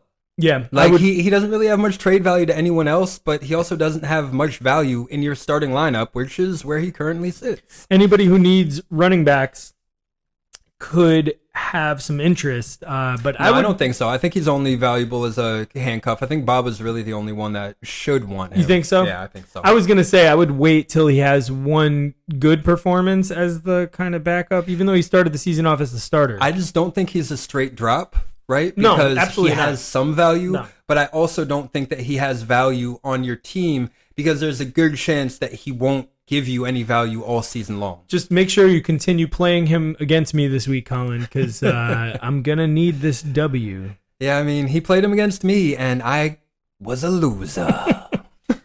Well, let's talk about somebody, trade away candidate who wasn't on anyone's team. Well, he was. He was just sitting on the bench. Tank Bigsby, a wonderful trade away candidate. Kills me. I had him. I was talking about him in the offseason that he was the better running back than friggin' Etienne. I had him, and I let him go like a dummy. Well, that's pretty intense because Tank Bigsby, I think, is on 2 weeks in a row with 20 plus fantasy points. No, 2 out of 3. Because 2 out of last 3, he week had he a- only put up like 5 points. Oh, he had a dud week. But the Is week that when you before dropped that- him, or you dropped him No, like 3 no. weeks ago? I dropped him in week 3. Okay, yeah. When I think he was injured and he hadn't been doing very well. Okay, that's fine. I mean, he's definitely a trade away candidate based on Billy's roster, especially being that he's like, not a top running back, not a starting running back on his roster. I mean, I he think benched Billy's him. starting him next week because he Of course. hasn't gotten any production. He's been on his bench and he's putting up these numbers, and so This is why you might want to trade him because So it the looks like funny ETN's thing- back. the funny thing is, my next trade away candidate, combined with your last trade away candidate, was the trade offer that I made to Billy last week. Oh, Garrett Wilson is a trade away candidate. yeah. Last week, though, was the time to trade him. Before this game. Yeah, you needed to Because see it. there was a lot of volatility. We didn't know if, how the offense was going to be, if he was going to get a lot of targets. Last week, I was willing to trade CD Lamb and another player for Garrett Wilson and Tank Bigsby. This week, I'm not. See, I feel like he became more of a trade for target now because you see his value going up from this week. Now he's a trade away candidate for Billy. Last week he was a trade for candidate for the rest of us. That's how I saw it. I see. Yeah. But now people might want to target him like you did last week because of the potential and knowing that the Jets will get better. I just don't think that I don't think that Billy would give him up for a discount because he's still a big name. There's still potential for the rest of the season. He's got some other big names, so if you got the right piece. But I'm saying that Billy, it would be smart for him to put him into a trade package. I don't know. I just think he's a good trade away candidate. Well, that's a good one. I'm gonna stay in the running back room, and I'm gonna say Saquon Barkley. Wow. Okay. The reason I say Saquon Sell Barkley high. is because he just performed. He just lit it up, and he is a great performing player. He's a highly drafted pick. I think we got him in the second ninth? round, or No, it was the first round. Saquon He was a ninth first round overall. Yeah. So obviously you're gonna have to throw the bag at the Saquon manager, but Well, you're saying he's a trade away candidate. yeah, he's a trade away So candidate. you're talking to Aggie. Yeah. So if if you have him like Aggie does, you could get a lot for him right now. I don't think with how shaky the Eagles have been over the last year, including the second half of last year, that they have the juice that they did 2 years ago. I really think that there's a huge disconnect. And yes, A.J. Brown, Devontae Smith came back. They're getting their health back. Did they? Yeah, well, I don't A.J. think Brown Devontae came back. So he's still in his $750,000 house. like the fact that the Eagles beat the Giants 28-3 this week is kind of like making everyone forget that they were struggling, and they will continue to have games where they struggle, especially against powerful defenses. The Giants got to Jalen Hurts several times.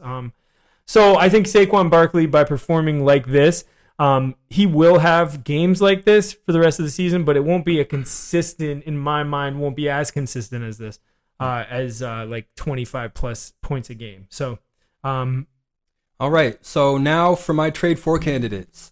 My first one is Deontay Johnson. He might be injured, he might be trying to get traded, but he's a good player, and when he plays, he can play really well. He was putting up big numbers with the Red Rocket, with Andy Dalton, you know what I mean? So that's a good sign for his ability to perform if he gets on a different team. But Sean needs players also, so you can probably get him for a fair price. Plus, he has keeper value as a fifth rounder next year. He was drafted in the 6th round this year. So that's a guy that you can pick up, and if he goes to a good team or at least a team with a good offense, then he could have great keeper value for next year. So I would try to trade for him, but Sean is too big of a fan of the podcast, and he wouldn't want to hear about it every week.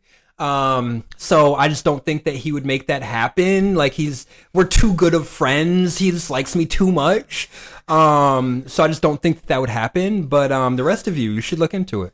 yeah, I seriously think even if Deontay Johnson stays in Carolina, he still has great trade for value. So I don't know if he's sitting because he's fake injured and wants to get traded, then I could see him checking out for the rest of the year.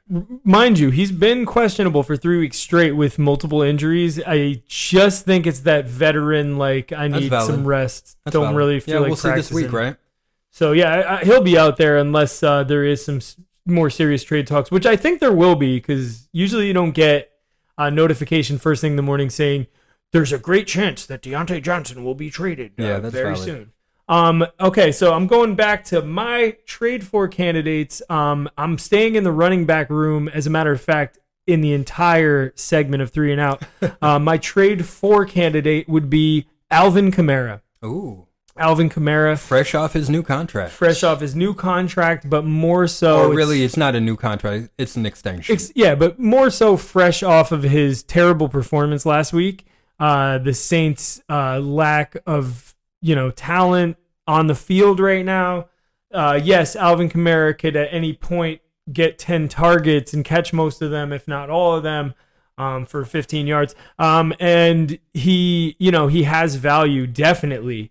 But because he's been lacking and the Saints have been lacking these past 2 weeks, I think that now is a good time to strike because he's not going to be putting up single-digit fantasy numbers for much longer. I almost guarantee. That is actual factuals, my friend. Yeah, I almost now, guarantee. keep in mind, y'all, busted this when we week. say trade for, we're like in a situation like Alvin Kamara, we're not thinking that you're going to be able to get him for a steal, right? We're not thinking that you're going to be able to trade your fifth tight end for Alvin Kamara. Yeah. It's more so that you can probably get him at fair market value. Yeah, you could get somebody who like would have never traded him initially to maybe think about it. Maybe And pull the that's trigger. really There you go. where we are. So my other trade for candidate is Tank Dell. So after putting up a goose, That's a great time to trade for his somebody. value has to be low. On top of that, he hasn't really been playing well this year. Now, it could be a combination of returning from injury as well as Stroud's digression, maybe? Stroud's digression, having Diggs, more of a focus on running the ball with Joe Mixon. It could be a combination of things. It doesn't help that he isn't playing well with Nico Collins on the sideline. Yeah. However, he played so well as a rookie that it's worth throwing a dart and seeing if maybe he can have a good second half of the season. I'm not telling you that this is a guy that you should trade your first round pick for. Like, no, don't trade CMC for Tank Dell. Like Mike. Calvin Ridley for Tank Dell. Right. That might be a good trade. Maybe I'm not even going to try to think of someone else. Cortland Sutton for Tank Dell. Sure. Not a bad one. Another goose. Jerry Jeudy, right? Like, he's not playing well, but they're switching to Jameis Winston, so you don't know what's going to happen. Yeah. Right? Guys like that might be good to just throw it out there, see if Tank is available. Yeah, that's a good one. And plus, he has such a great relationship with CJ Stroud, so when CJ thrives, you know he's going to bring his buddy along. So I think there are bright days ahead for Tank Dell, but It's possible. I am willing to give up Ridley for him, Mike. So, Mike? Right? Mike is I'm Dell? not sure who is Tank Dell right Who is now. Dell? Whoever is Dell. It might be Aggie. If you like Calvin Ridley, I'm not let's sure. talk. Yeah. And my final trade for target of the week, none other than Najee Harris. Okay. So the simple reason I'm saying go out, trade for Najee Harris. It's not because they switched to Russell Wilson and they won. It's not because you know what? I'll tell you why it's because. It's because Najee Harris looked like a monster on Monday night. I've never seen him run like that. Maybe like once or twice in a game.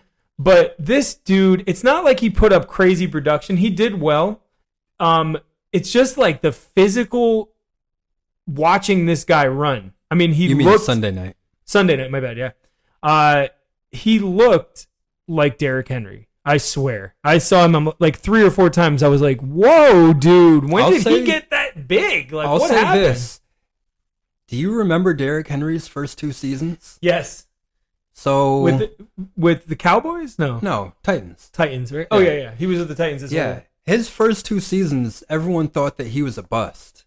Yeah. And now he's rushed for more than 10,000 yards in his career. Yeah. So you might be onto something right there. So with Najee, like I've really ever since his rookie year, I had my like eyebrows up, like, oh, who's this dude? Like, oh, cool. I want to try to get him on fantasy teams. After his rookie year, I've not been a fan. But this Sunday evening, it turned it all around for me. So And for fantasy, he was okay because they would give him like 25, 30 runs a game. Yeah. And so he could put up some respectable numbers, but he was not very effective. Yeah. And Jaylen Warren, I had him last year, and a lot of times he was the better back. Yeah, and that's what like they were saying coming into this season that Jaylen Warren would eventually he was more valuable. I mean, I think he was getting drafted before Najee Harris, and Najee was the clear starter at the beginning of the year, at least when you looked at the depth chart. And here's the other thing about Najee is that he does have some keeper value. He was drafted in the 4th round, and so if he can have a career explosion a la Derrick Henry. Not saying he's putting up 2,000 yards. Not what I'm saying, folks. Yeah.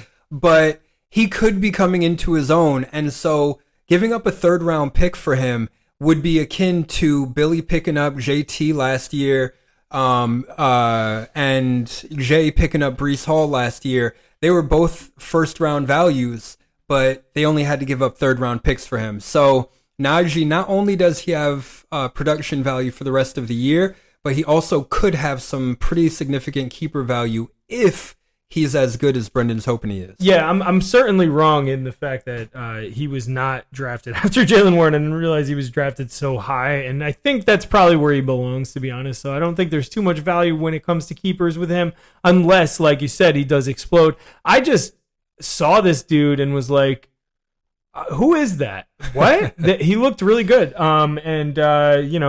Trade for him based on the look, Hey, we're going off looks here, baby. All right, so straight drop. I actually have a couple. So my first one, or really a few, but my first one is Harrison Butker. Ooh, that's a hot take.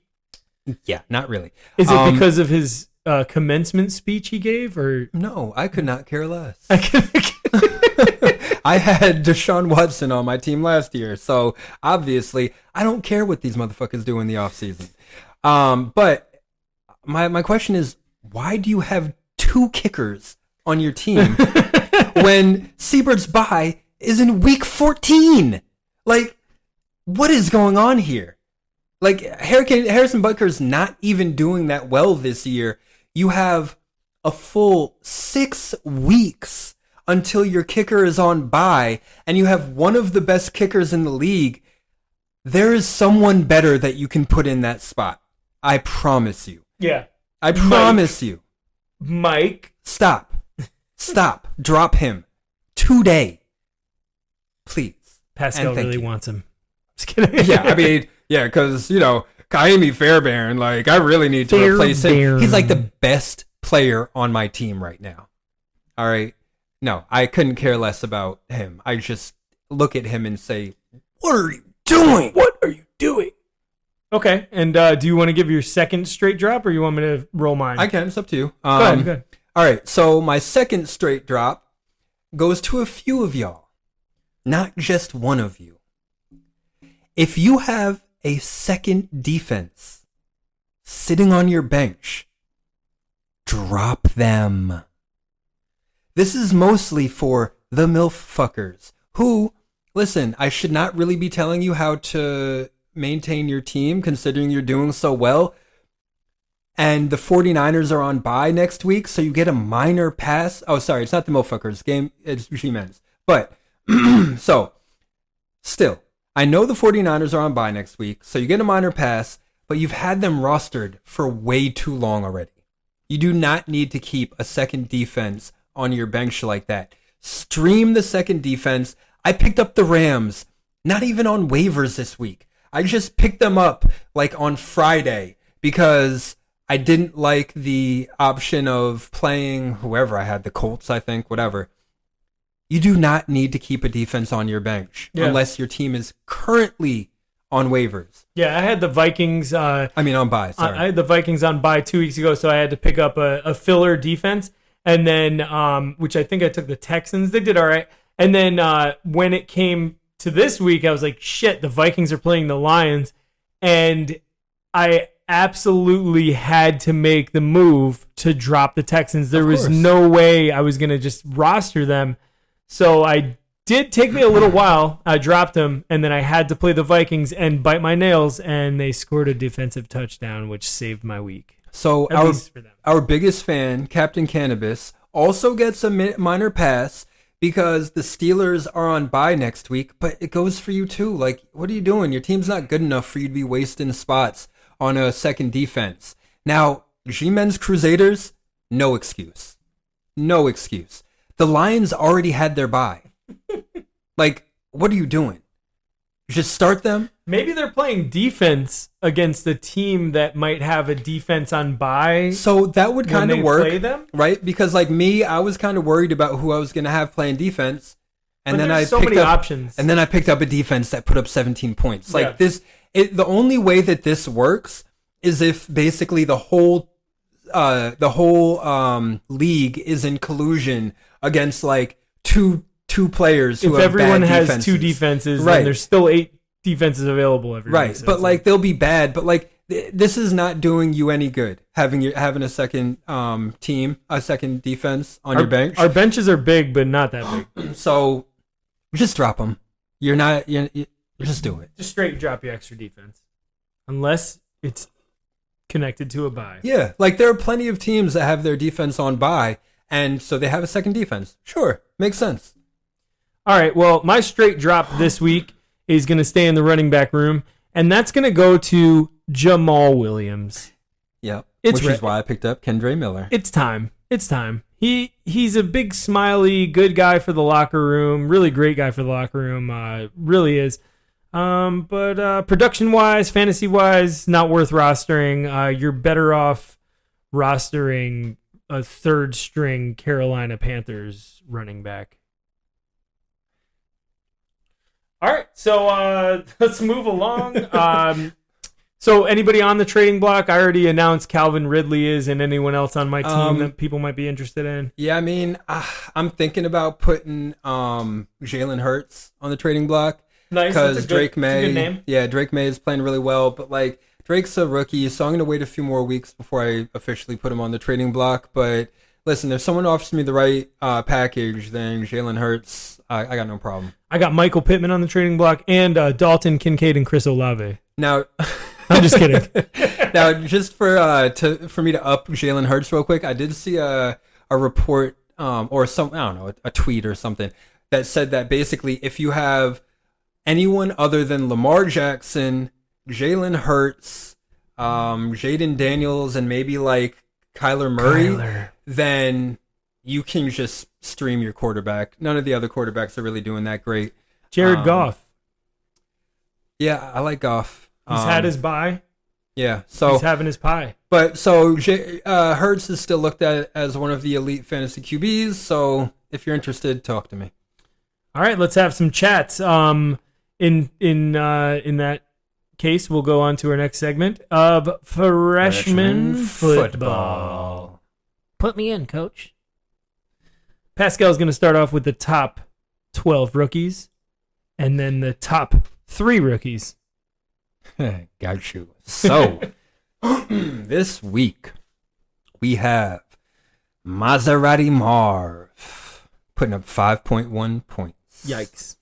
Malik Neighbors putting up 8.1. Yikes. Xavier Worthy putting up 5.4. Yikes. Keon Coleman putting up 16.5. Hey, all right. There we go. Rome Adunze on bye. Bye. Lad McConkey putting up 9.6. Jaden Daniels putting up 5.2. Oof. Trey Benson putting up a goose. Seems to be the ticket. Blake Corum putting up 1.1. Hey, he did better than last week. Brian Thomas Jr. putting up 22.1. Is it hot in here or is that Brian Thomas Jr.? Caleb Williams on bye. See ya. Brock Bowers putting up 19.3. Beast. As the number 1 tight end in the league. Ricky Pearsall putting up 5.1. Welcome Jordan Whittington with a goose. back. Goose. And Drake May putting up 20.84. Hey, y'all. The top 3 rookies of the week were Brian Thomas Jr. with 22.1, Drake May with 20.8, and Brock Bowers with 19.3. Brian Thomas, how about it? Can't Hey. wait to profile him. My guy Drake, boy, he didn't put up the 5 touchdowns that I said he possibly could have put up against the Jags, although I think that it would have been a better chance with Pop on the field, but that boy's balling. Man, the next 2 weeks are going to be kind of ass as we go into the player profile, as we have Trey Benson and Blake Corum. But this week is interesting. This week we profiled none other than Jaden Daniels.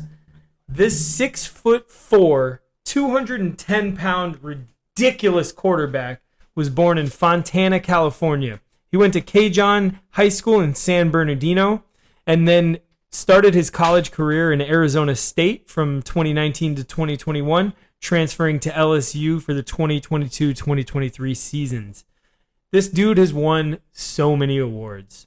He has won the Heisman Trophy in 2023, the best player in college football. Just for those that don't know, the Heisman is the cream of the crop. It's the best. He won the Walter Camp Award in 2023, 2 College Football Player of the Years, an SEC Male Athlete of the Year 2023, Davey O'Brien Award, the Manning Award, the Johnny Unitas Golden Arm Award. This is all 2023. It's ridiculous. He has tons of other awards. He was the NFC Offensive Player of the Week in Week 3 in the NFL, and he's been the Rookie of the Week 1, 3, 4, 5, and 6. Only 2 weeks not being. So 75% Rookie of the Week dude. Drafted first round, second overall by the Commanders, and in our league, Aggie drafted him 5th round, 58th overall. He's played 6 1/4 games with a completion percentage of 75.6 on 168 pass attempts, 1,410 yards with 6 touchdowns and 2 interceptions, 372 rush yards and 4 touchdowns on 5.6 yards per carry. This dude is NFL ready and beyond. Watch out. The future is Jaden Daniels. Yeah, this rookie quarterback class, it's looking way better than the Mac Jones, Trevor Lawrence rookie class. It's looking really good. Yeah. Yeah, There might be legitimately like 7 starting quarterbacks in this class, right? Because we're talking about the 6th from the first round, right? Caleb Williams, Jaden Daniels, Drake May, JJ. Michael Penix, JJ McCarthy, and Bo Nix. All of them are likely legitimate starters. I mean, Bo Nix, we'll see. He has to start playing better. JJ McCarthy got hurt, but he was looking like he was going to be their starter over Sam Darnold, who's been playing great. And then Michael Penix, he's sitting behind Kirk. He's probably going to be good money. And Spencer Rattler, he looks like a legitimate starting quarterback. He still has to develop, but he's a 5th round pick. But let's compare all these dudes to Jaden Daniels. I mean, he is 5 years ahead of these guys. Right. Well, no, Bo Nix is older than Jaden Daniels. Well, I'm saying 5 years in terms of NFL readiness and talent. Nah, not ahead of Caleb and Drake. You're bugging. I think Drake May is the only other quarterback in the modern era, or since the merger, not even the modern era, since the merger, to throw for 500 plus touchdowns and 500 plus yards and 5 touchdowns in their first 2 games. Him and Dan Marino. Those are the only 2. Period, point blank. Jaden Daniels goes out there, does his thing, and wins games. That's the difference. Wins are not a quarterback stat. Wins are a team stat. Of course they are. Yeah. So And Jaden's not winning games. Jaden right? Daniels is the sole reason why the Washington Commanders will win the NFC East this year. That I agree with. So, and that's a pretty good division before he came in. Now he's making the Eagles and the Cowboys look like mediocre teams. You know, I can't wait to see him play the Cowboys. So I think that as of right now, Jaden looks the best amongst the rookie quarterbacks. But I think that by the end of the season, we're going to be looking at those top 3, and all 3 teams are going to be really excited. Nice. Well, we have some good things to look forward to and some good profiles to go through, as this was our second quarterback profile. Next week, tune in for Trey Benson. As for the podcast, we will now take you to the Market Watch.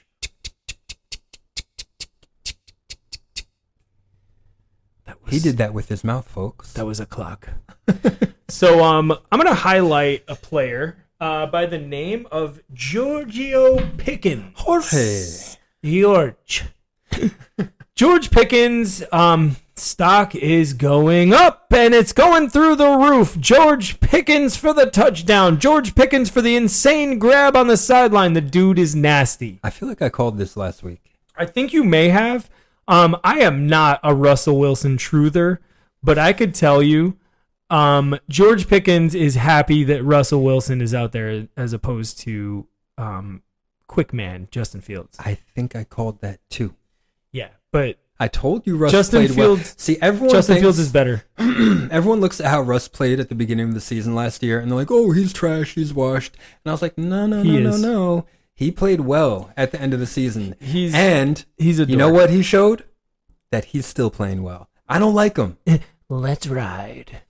What a cheeseball, He is. dude! This guy, But you know like, what? straight out of an Utz bag. Like, In a league where fake gangsters are like shooting at each other after touchdowns, I think being a dork, I think we should actually kind of appreciate hey, that. you know what? This is a guy who took someone else's children and is raising them like his own. Like, and had a bunch of his own children. we're 40 years old. This How dude- about we start embracing the dorks? He's certainly a good father. I got to give him that. You know, I see pictures that the only reason I know this is my wife is like, oh, look, Sierra and Russell Wilson are having twins, or they have look at their family picture. And he looks like a really good dad. So credit to him. Probably a really nice guy. Russell Wilson, Although the his man, teammates tend to hate him, don't they? yeah, he's a straight up cheeseball. I mean, Yeah, straight up. dude, to wear your helmet when you're inactive on the sideline, looking like you're, come on, put me in. I'm ready to go. I could do this. I'm gonna come up with a new tagline so you could start me. I just think he's the corniest dude in the NFL. He is, but he can respect play to ball. his fatherhood, which he gets tons of points for. So I'll stop talking shit about him now. Yeah, no, and George he can play ball. Pickens. You got to give him credit. He can play ball. All right. Profound. For me, this is related. We don't look at each other's, Info. I guess, info, right, for the Yeah. most part before the episodes. So there might be some double ups sometimes. And That's fine. I, on my market watch, have put these Steelers wide receivers, all of them. Stock Calvin, down. Austin, George, Pickens, talking all of them. Stock is Freiermuth? up. Oh, it's up, my friend. It's They up and finally have a QB who can throw them the ball in Russell Wilson. We're not going to beat the dead horse, but listen, if you got a Steeler on your team, then you've got to be happy that you held on to him. That's true, man. I mean, his placement is pretty good with his throws. I do have to give him that credit. Like, did you see that Pat Freiermuth catch? Like the one. No, I didn't watch any of the game. Oh, dude, you have to see the Yeah. highlight. I didn't watch much football this weekend. Dad things. It's cool. Just to let you know, you want to look at that because he threw a little rainbow, and Pat Freiermuth turned away from the quarterback, caught that shit one-handed over the head. It was Yeah, sick. pretty. He even got dap from the cornerback Really? that was facing No, him. really? Jets corner. Wow. Yeah, they were like, "Yo, that was pretty fucking good." Yeah, I'm actually really disappointed that I missed the Jets game because I love watching them lose. Oh. Next player to profile. Did I make you choke? A little bit. Next player to profile would be Cortland Sutton, Ooh, who Billy tried to trade to me. who Billy tried to trade to you after picking him up on waivers after I dropped him. Now, I didn't want to drop him, but he was my least likely player to do Yo, well. I just got an update that said Tyreek's post after trade, and I was about to shit my pants. Oh, okay. But no, it's about the D-Hop trade. Okay. Well, we'll save that for dessert. Yeah. Um, Ooh, my poo-poo? What? So Cortland Sutton did a I eat pieces of shit like you for breakfast. well. You eat pieces of shit for breakfast? Sorry. Y'all eat pieces of shit. So Cortland Sutton had a goose. It's not why his stock is going down, but it's just that the Broncos suck. Yeah, they're boo-boo. And Bo Nix, give him credit for being 30 years old as a rookie. This week just kind of showed that Cortland Sutton can have goose weeks, even if he's the highest targeted player on that team, even though he wasn't even targeted in this game. Game script, whatever. Cortland Sutton, he could have good weeks. He could be a plug and play, but stock down. Down. All right, so my next player, or group of players, because that's how I get down, is Brock Purdy, quarterback from the San Francisco 49ers. And things are looking good. The horizon looks good. Or what do No. you see the moon? In His there? stock is down. Down. Yeah. Listen, losing your $200 million receivers isn't going to be good for the QB, period. Ayuk is out for the season, and Debo had fluid in his lungs and could feasibly miss the rest of the season as well. Though he's out of the hospital already, which is a good sign. He'll probably be back. But, I mean, if I'm Scott, if I'm Scott, It's his keeper. right. If I'm Scott, I'm probably looking at Kirk, at least for the next week, few, which is not great because Kirk, after his 500-yard game, has not looked very good, folks. He could do it, but he could also. Yeah, I mean, like Brock, I can't give him a stock up right now. It's tough. How you lose your top two receivers? It's just. Yeah. Well, let's run a trend then. My next contestant in the stock market watch is Baker Mayfield, and his stock is going through the floor. Yeah, It is going down for the same exact reasons. We don't have to get too much in detail, but we know Mike Evans is probably not going to be back for a few weeks, and Chris Godwin is probably not going to be back until next season. Baker Mayfield is a dog, and he will have reasonable performances, but without those two top-notch dudes, Cade Otton and Sterling Shepard, probably just aren't going to get it done. Yeah, I had Baker on my stock down list also. Now, this really trends well for my shitty fantasy suggestions or GMing, I guess, because last week I suggested that Sean trade Josh Allen because Baker is balling. Now, this week it technically would have worked out because Baker scored 27 and Josh scored 23. But it's probably a good thing that our biggest fan did not listen to me. I think Josh is on the up and up, and Baker's obviously on the down and down if he was on both of our lists, man. Yeah, I think so. So, who you got next? My next is the Browns wide receivers. And I'm saying their stock is going up. Yeah. Jameis. Normally switching to your third string quarterback is bad for your offense. But in this case, Jameis Winston might be an upgrade over Deshaun Watson. Now, I would not necessarily suggest picking up Jameis Winston, although when he threw 30 picks, he was the number 3 overall quarterback in fantasy. I had him that year. Did you? He started a game with 3 consecutive interceptions and had -6 points. I was in Massachusetts where my mom lived at the time. I remember exactly where I was, and I was like, what the? And then he ended up putting up 22 that game. Yeah. Wow. Crazy. The dude's so crazy. maybe I'm wrong. Maybe you should pick him up, but definitely the Browns wide receivers, they're probably not happy their starting quarterback went down, but they might be happy their starting quarterback went down. Yeah, it's very true. That actually kind of connects to my next player to profile, David Njoku, and his stock is so we really just basically picked the same players. Basically aligning. Right, yeah. His stock went up, and it's still going up. He's been nasty. He was the number 1 tight end this week. He's back from injury, and it seems like he's going to stay that way. Let's hope. The dude is a baller. He's going to get tons of targets. I think that he's going to probably compete with Brock Bowers for most targets. Next player to highlight would be George Kittle. His stock obviously also going up as the wide receiver room was wiped out in San Francisco. So I don't have another guy, but I'll add on to that saying Ricky Pearsall. Ricky Pearsall, Yeah. okay. Or really this is another all the receivers one for Juwan Jennings. Juwan Jennings, Ricky Pearsall, or Jacob Cowan, I think his name is. They all have. Let's not get too deep opportunities. into the basement. I got one more player to profile, and that would be Zamir White, whose stock Zamir. has been going down since the season started. This dude he started the first 2 or 3 weeks. I think he was getting like 24, averaging 24 carries a game or 28 touches a game, something ridiculous, putting up absolutely nothing. Alexander Madison is not much better, but he is better enough to take the starting job. Zamir White's stock is going down and crashing just like Jerome Ford's. It will crash. Sell, sell, sell. Or drop. Or drop it like it's hot. Hey. Here we go to our next segment.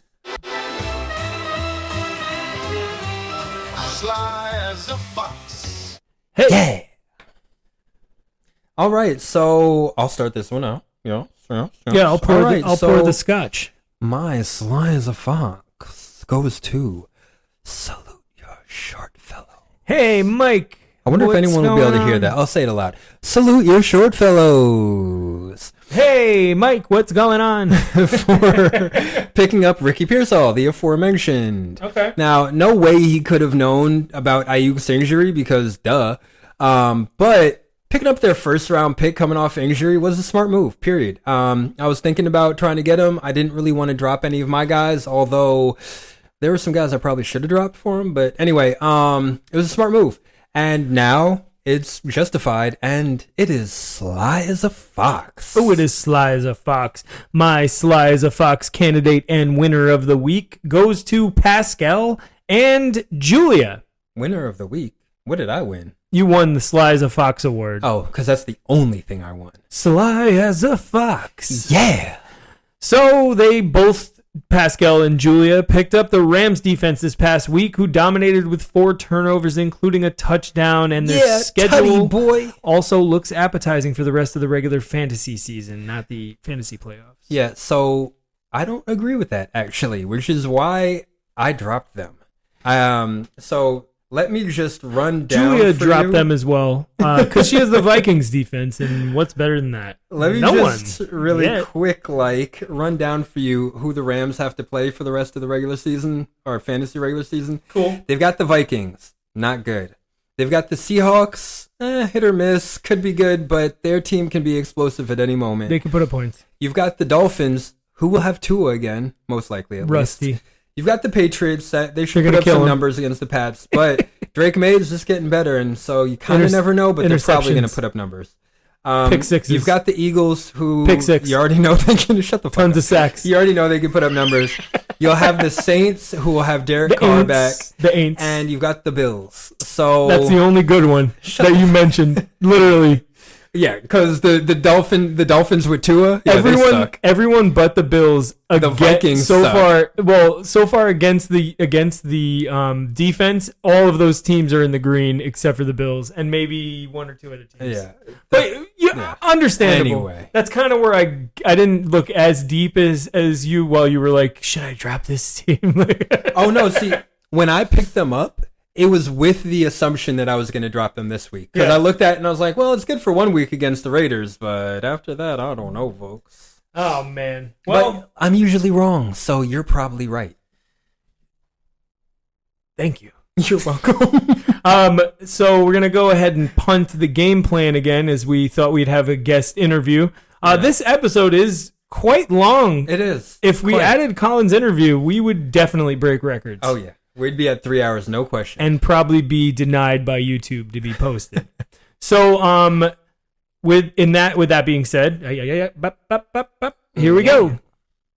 We're gonna take a trip. Parallel universe. The parallel universe, the fantasy horizon is vast. There is plenty of other leagues and teams and managers and players and injuries and touchdowns and 3-pointers. Exactly. Fantasy basketball is back. Billy, thank you for helping me help you put our league together before the deadline. We had a draft on Saturday. We invited some of the Put It in the Air members who are in that league. I think we have. I said no. He said no. Colin said no. Jay, Aggie, Frank. We have Rod. We have some. It's a pretty good one. I hardly have enough time for our league, Yeah. let alone a basketball league. on top Basketball's of a it. whole nother world. This league is the 6th year I've won 3 out of 5, which I've mentioned before, and plan on winning again. I noticed my name was the East Coast Virus in that league, and I thought, you know what, let me shake things up. I tried to start it by making a crazy trade, But then I was like, you know what? I don't know basketball as much as I know football, so creating trades isn't going to be as easy. So what I did, I just changed my name to the new name, the Atlantic Deep. And the reason I did that is because, the Atlantic Deep. My logo is a shark. It's been a shark the whole time. The Atlantic Deep is the new champion. So we'll see. It sounds like what's the the Aquaman guy from The Boys? Is his name The Deep? Is it the Deep? I think I only saw the first episode and it looks good. I want to continue watching. Sounds like you're out here fucking octopi. Is that what happens? I in don't the know. show? You'll have to watch. So, anyways, welcome back to everybody in the Hoop There It Is League. Nice little name. There it is. Really fun draft. Really looking forward to it. Got a UConn rookie, Stephen Castle. Got a couple big time names. SGA was my first pick. Had him last year with the win. Devin Booker, Jimmy Butler. It's looking funny good. You said that at the exact same time that we got a notification about UConn basketball. Oh, really? Yeah, physically. Oh, Exact that's so same weird. time. Yeah. I'm like, oh, did he see that? No, his phone's No, I right in didn't. front of you. I didn't. But yeah, it's looking good. That league is a fun time, so I'm glad that we put it back together. Welcome back, everyone, and new people. In the Lions Den and Jay's league, guys, I finally cut all ties with Mark Andrews. Perfect timing. Oh, great timing. And I actually feel very happy about it because my replacement was Evan Ingram.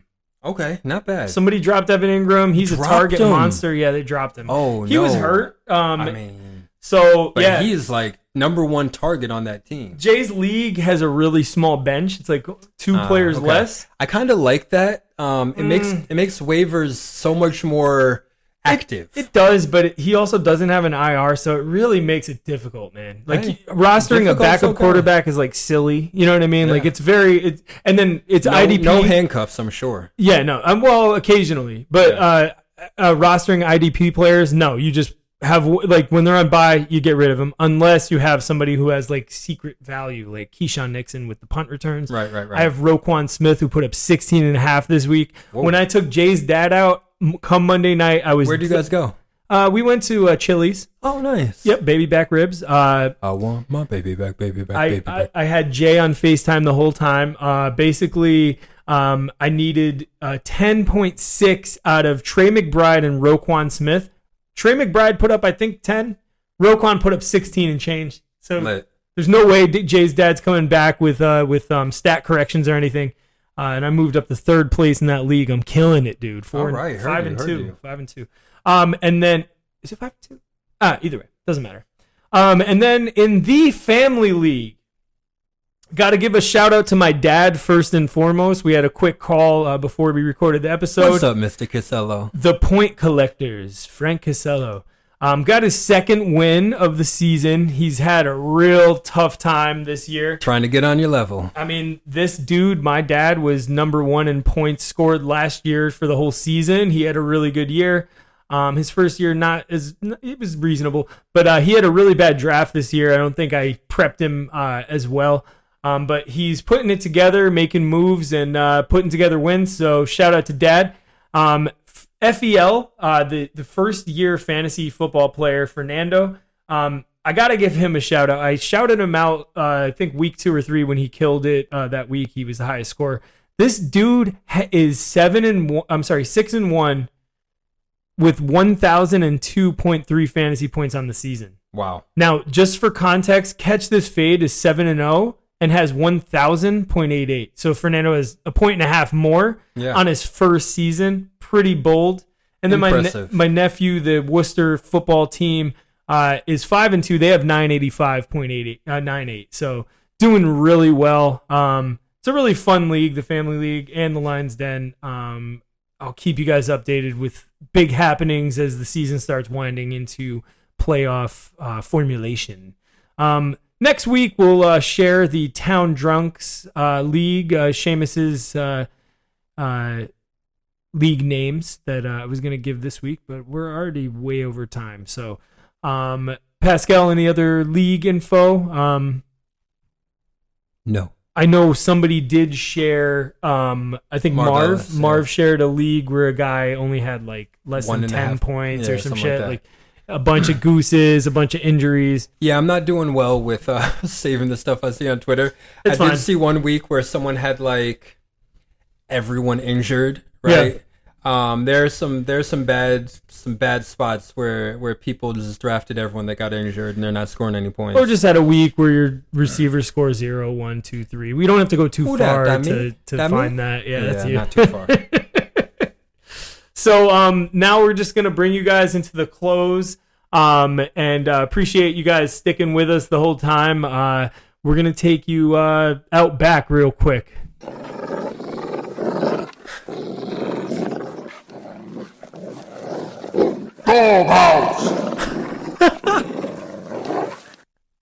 Okay. Dog house. That was one of the parts I enjoyed. So I just had to toss that in there. Meow. All right, so I'll start. So Aggie is out of the doghouse Whoa. temporarily.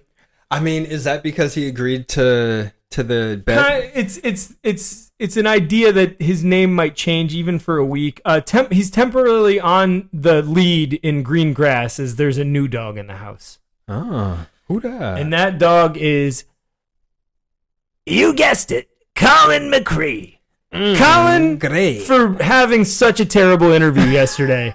Woof, right? Don't worry, doggy. We'll get him next time. We love you. We'll get him next time. But it damn, was dude. pretty rough. Oh man, we're gonna have to. We're gonna do it again, and we're gonna do it with a big old glass of energy drink mixed with coffee mixed with gasolina. Vamos gasolina, quiero una gasolina, dándole gasolina.